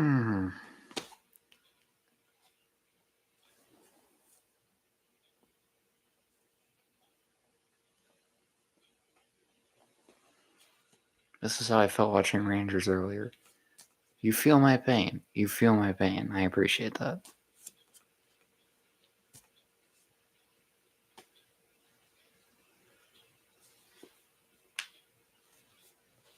That was a great return by number 29, but that's like the highlight of the half. This has just been an absolutely abysmal performance. Not by the defense. The defense has kept us in it. Only giving up 10 points, I'll take it. But golly, what is this play calling? What is this clock management? You had 3 timeouts. 3. And you wasted them all before you were even close to field goal range. And all you did was miss it again. Oh my goodness.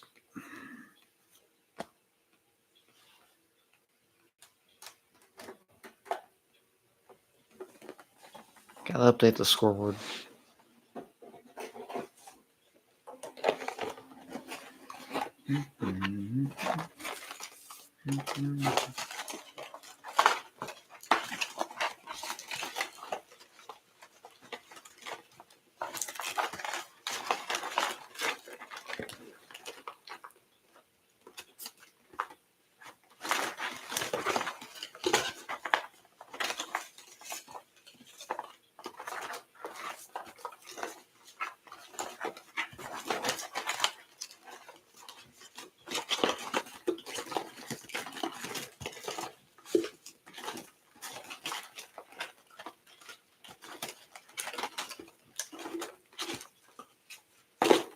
There's a 1. I was looking for it. There we go.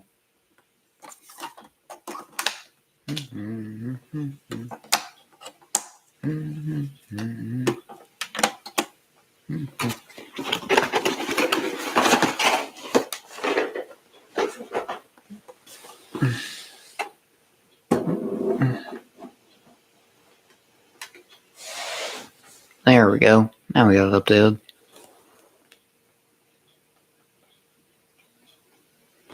Was on a high about qualifying for the World Cup. Rangers took me back down to earth. It's funny how it works that way. Sometimes Alabama wins and sometimes Cincinnati plays like shit. Or sometimes it's the opposite. Or sometimes during the weekend it's Alabama and Cincinnati play well and the Colts lose. Or sometimes it's the Colts win and Alabama and Cincinnati lose. Or one of those 2 wins. I don't know. Football is just so unpredictable sometimes.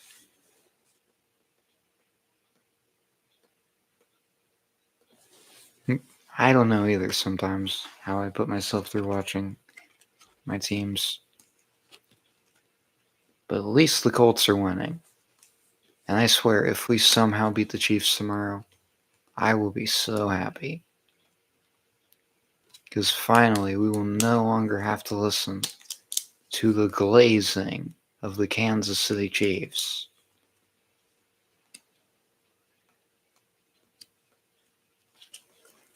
Hopefully they do cheer you up.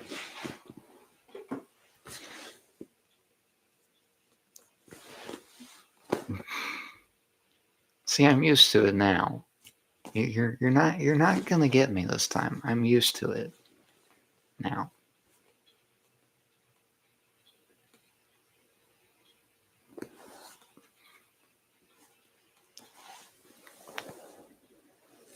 And we were talking about it earlier. Becky was like a linebacker last night with AJ Lee. She just trucked her like a freaking linebacker or a running back.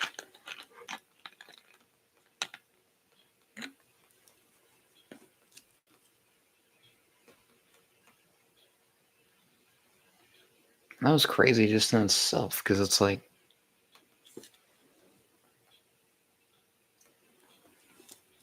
I know, I'm never allowed to call it soccer. Yes, yes, she absolutely did fly.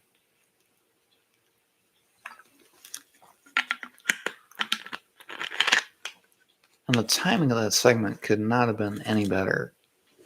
Because it's like, AJ's music hit, the heels start attacking, and Becky just comes out of nowhere. Just like a car crash. It was just so great.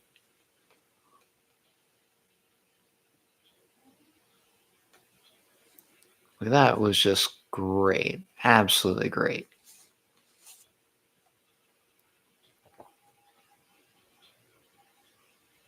Great game earlier between USC and Oregon. Started out as a track meet, but it wound up being Oregon getting the win at home. Which doesn't surprise me, because if I was picking this game, I would have picked Oregon, not the University for Spoiled Children.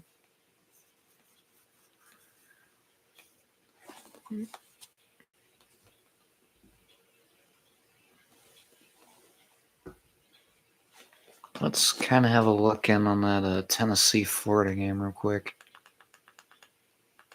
Let's see if it's still that bad. Jesus Christ, 31-0. And this is in Gainesville. And Tennessee has not won in Gainesville since 2003. And they're getting their asses handed to them right now by Tennessee. Not a USC fan? You don't even know the half of it. I have never been a fan of that team.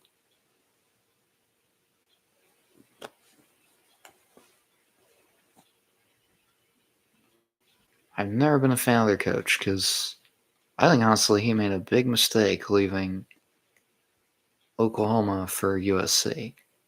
Because his tenure at USC has just been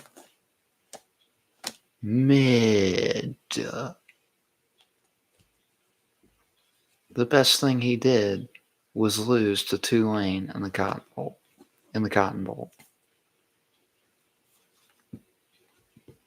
Hasn't gotten to the college football playoff. Got to the Pac-12 title, lost to Utah, and then lost to Tulane in the Cotton Bowl. Like, USC is just extremely mid. Not in the 2000s, they were good. 2010s, mid. 2020s, mid.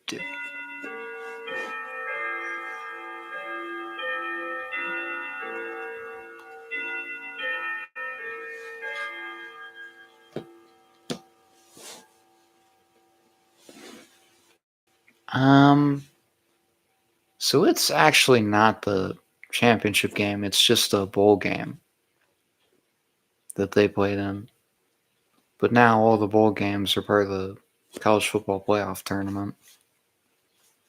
Well, not all of them, just all the major ones. Which is kind of sad in some ways, but I get it. It's kind of the way they were heading.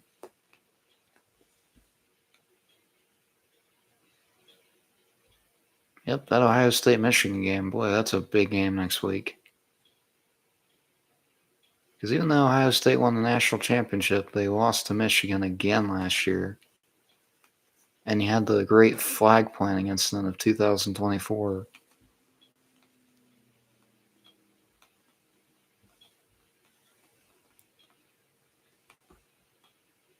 Which, if you haven't seen it, it's all over Utah. Or it's all over YouTube. Did I really just say Utah? No, it's not all over Utah. It's all over YouTube. What's the difference? Well, 12 teams make the college football playoff. That's the 12 best teams in the country. And the best group of 5 is in the smaller conferences. Team makes it to the playoff as the 12 seed. And all the big bowl games are part of the playoff tournament, with the first round taking place at the higher seeds. home field, which I do like that. That is cool. I really hope they don't change that. Because it was cool seeing that last year when you had like Ohio State hosting Tennessee. That's kind of a rare matchup. It was kind of cool getting to see Columbus in December. Same with Texas when they played Clemson. That was interesting.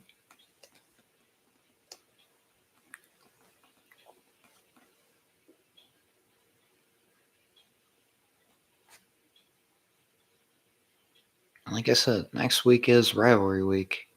One of the best weeks of the season.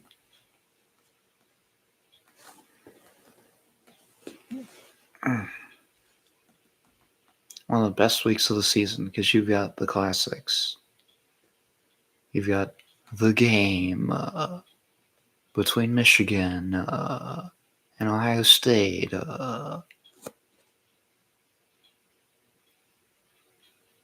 Got Alabama and Auburn in the Iron Bowl. Georgia Tech, Clean Old Fashioned 8. Clemson, South Carolina, the Palmetto Bowl. Florida State in the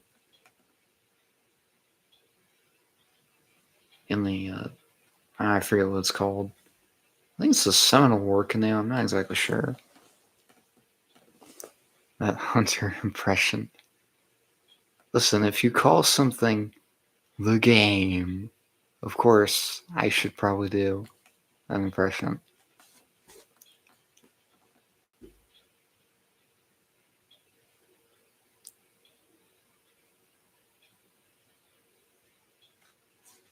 Here's my Jim Ross. And by God, the Cincinnati Bearcats team, they cannot move the football in this first half. King, they cannot move the football. All they can do is continue to waste possessions. Imagine being a fan watching this. Imagine being a fan watching this. And they cannot move it down the field at all. By God, King, this is dreadful.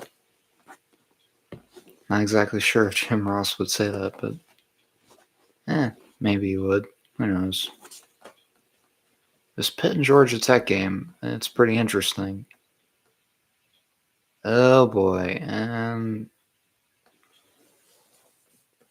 the Bearcat defense is it's pretty funny. Oh boy.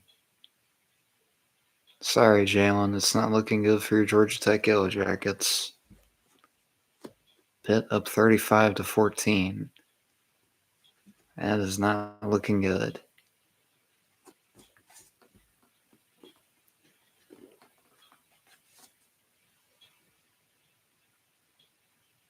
Okay, to beat Syracuse, you lose your starting quarterback after starting 3-0, and now you're just getting belt to ass every single week. And you get to go to Notre Dame this week, and you get beat 70-7.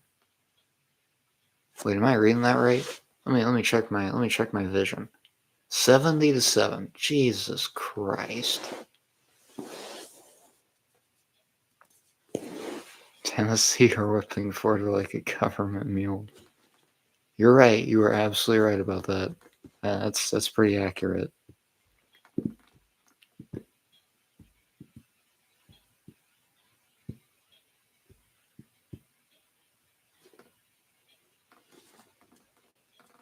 Yes, 70 points.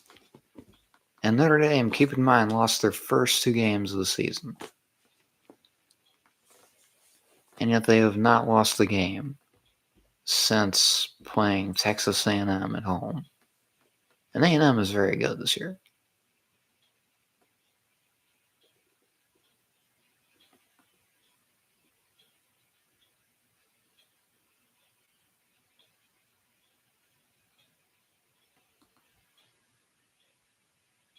But the bottom line just remains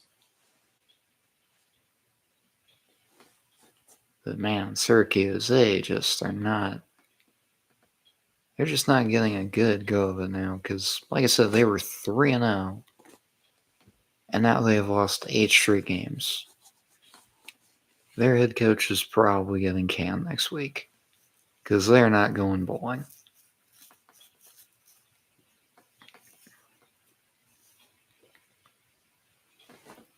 And see, I really wish that Billy Napier was coaching for Florida against Florida State. Because then I could call this the Pink Slip Bowl. Because both those coaches, Billy Napier and Mike Norvell, they should be fired. Well, Billy Napier already got fired for Florida. But Florida State, they should 100% fire their head coach after next week.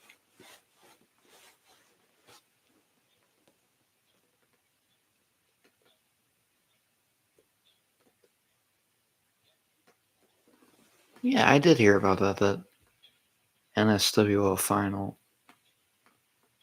How's that going? It looked pretty interesting.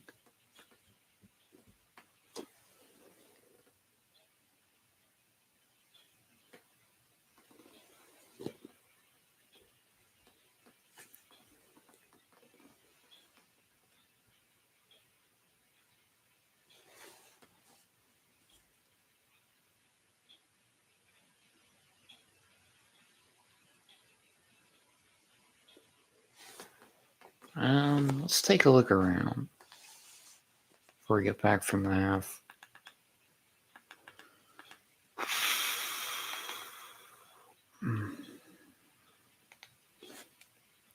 All right, taking a look at Nebraska and Penn State.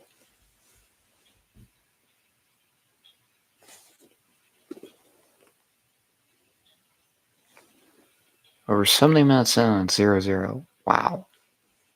Okay.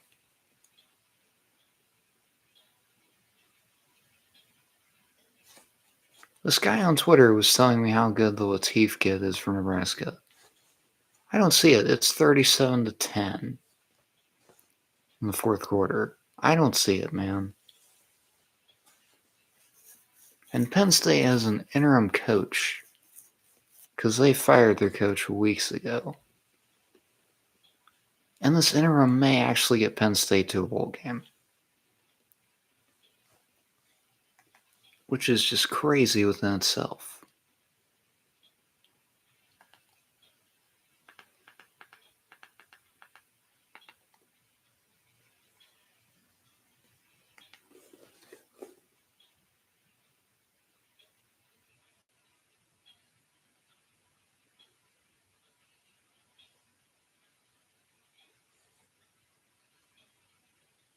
It's still 31-0 Tennessee.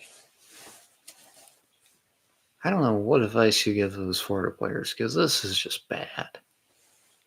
This is just bad, and they know it's bad. Got a guy with a "We Want Kiffin" sign. The odds of you getting Lane Kiffin are not very good, especially if this is what he has to work with.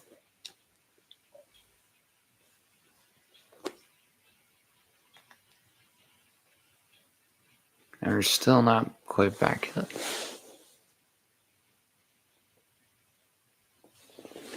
You should already have a replacement. I don't disagree with that, but at the same time, it's kind of a process when you're trying to hire a new head coach. Because you've got so many different candidates out there applying for the same job, and you've got all these other jobs open too that you got to keep an eye on. And there's these really good coaches that are having great years that you also got to keep tabs on.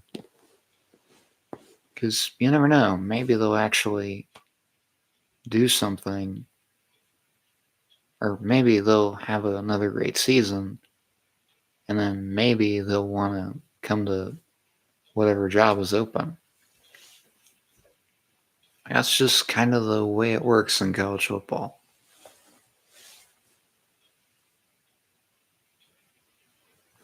A short list at minimum. Okay, yeah, that's fair. That's fair. I do agree with that. Having a short list is definitely good.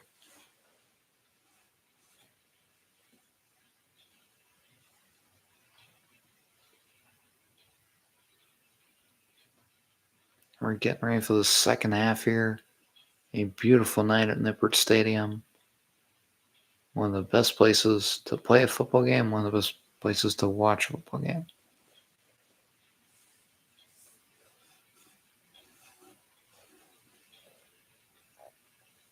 Now let's hope these guys can get it going in the second half.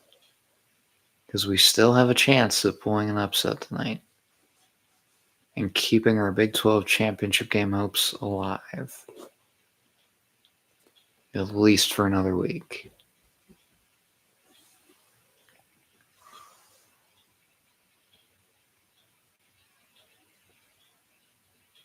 And BYU getting set to kick it away, and off we go with the second half. And it's a short kick. And it's 87 on the return. Not exactly sure what happened there. Was there a fair catch? Or was he just stopped there?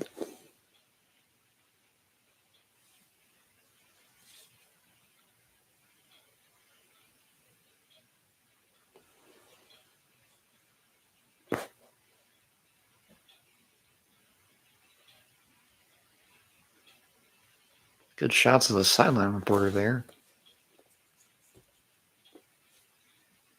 And it looks like BYU has lost one of their receivers for the game. Chase Roberts. That's a shame. Seemed like a good ball player.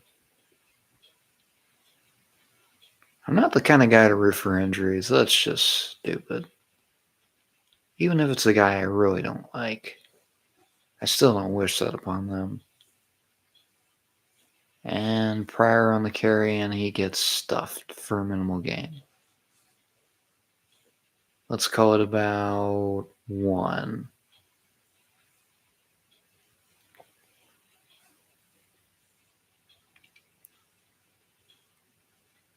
No, they gave him 2 yards. Okay, that's a bit generous. And oh my God, can we please block on that side of the line? Ay, ay. Let's see what went wrong. And who in the world let 54 just run right through there? Come on. And it's going to be 3rd and 10 here for the Bearcats. Going to need a good play call. Sorsby going to take off and throw this one deep downfield. It's picked off.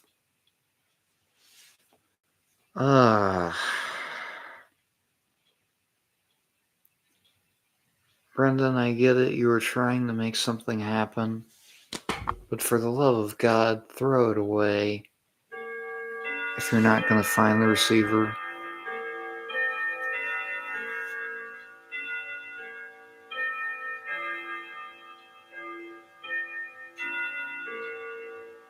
And that's double covered. What are you teaching him?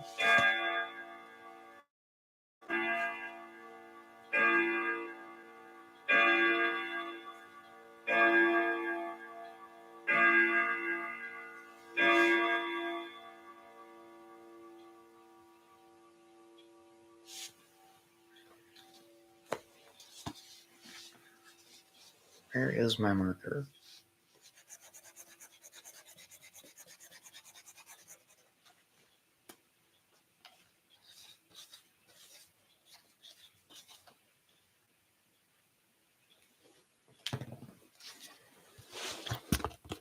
%.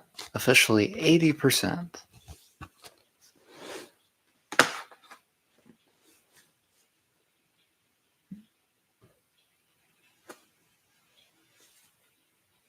I gotta hand it to the Bear Bachmeyer kid. He's slinging it tonight. Here for BYU. Officially 12 of 19 for 109 yards. So it's going to be 2nd and 4.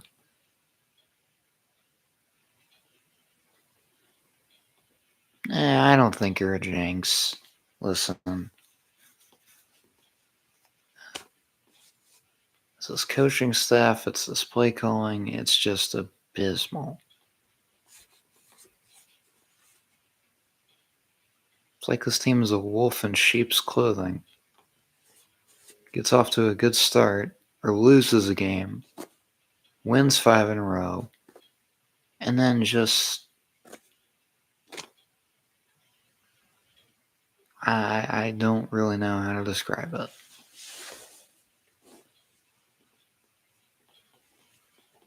Play clock is running down here for BYU, and they just get it off.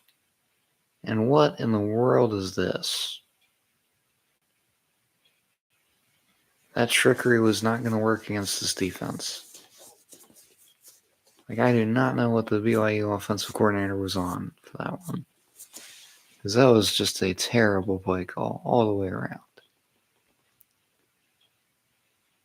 You fake the reverse, then run the reverse, and Jake Golday just sniffs it out. Because he's kind of got a nose for doing these things. It's going to be 2nd and 19 here for BYU. And Bachmeier completes it to LJ Martin. And he got at least most of the yardage back.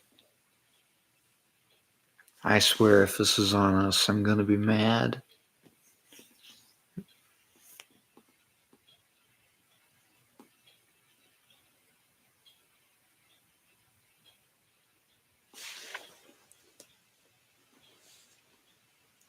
Oh, come on. Show it again. Show it again. I want to see where he got the face mask.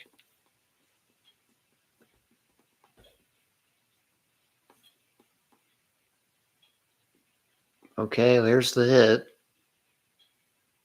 What? No, you can't. Are you kidding me? He didn't even grab the face mask. Oh, that's terrible.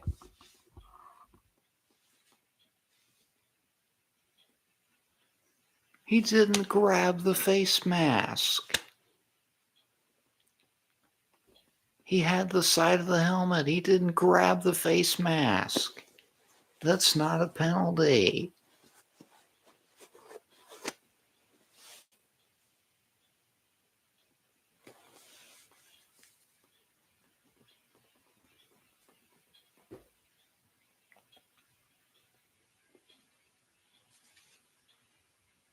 There's a handoff there to LJ Martin, and he's got another first down for BYU. Got some pushing and shoving there between 13 and Peak Jr. for the Bearcats. Not sure what was going on there.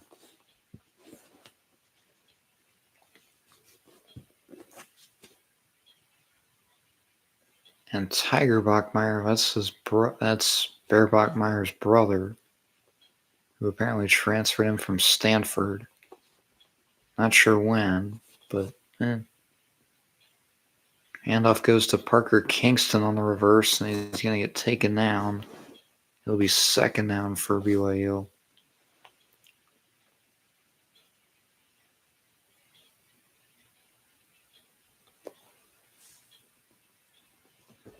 And Tiger Bachmeier checking back in the game for BYU. Just needed a breather.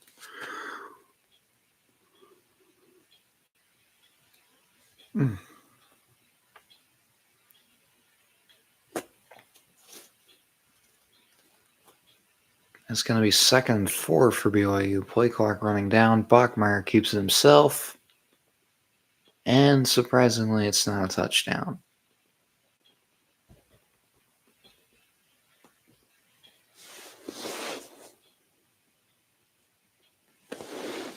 Congratulations to Gotham. Bachmeier just kept it right up the middle. And I must admit, he looks like he is a little hard to tackle.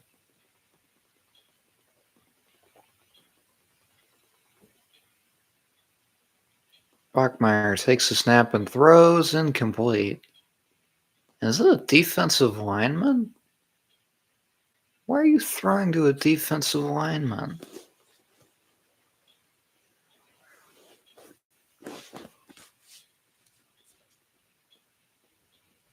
He's not going to catch that. Just a bit outside.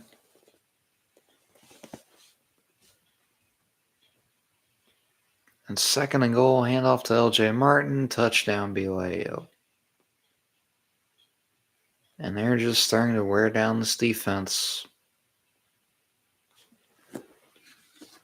I'm taking 5% off because this freaking staff.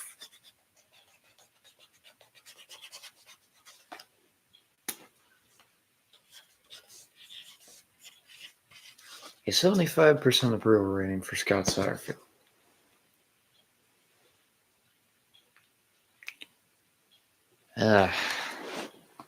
We're officially down to. We started 100%, and now we're down to 75%.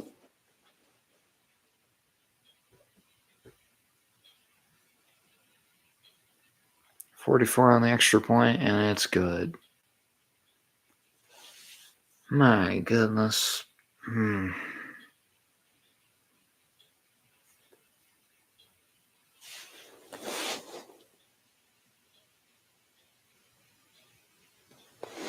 Just 5%. Well, I mean, it's kind of what I agreed to, was taking it down 5% for each stupid thing the staff that Satterfield picked out does. I gotta update the scoreboard. They'll be lucky to stay above 59. 50 at this rate.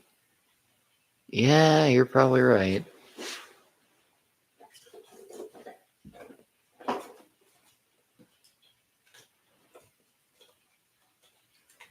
This is a 7, right? Okay, this is 7.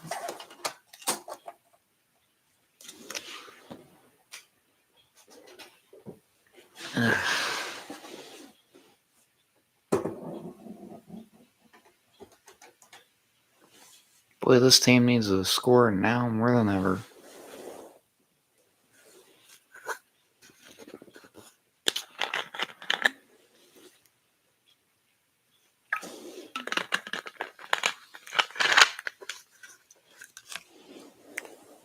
I'm not gonna lie.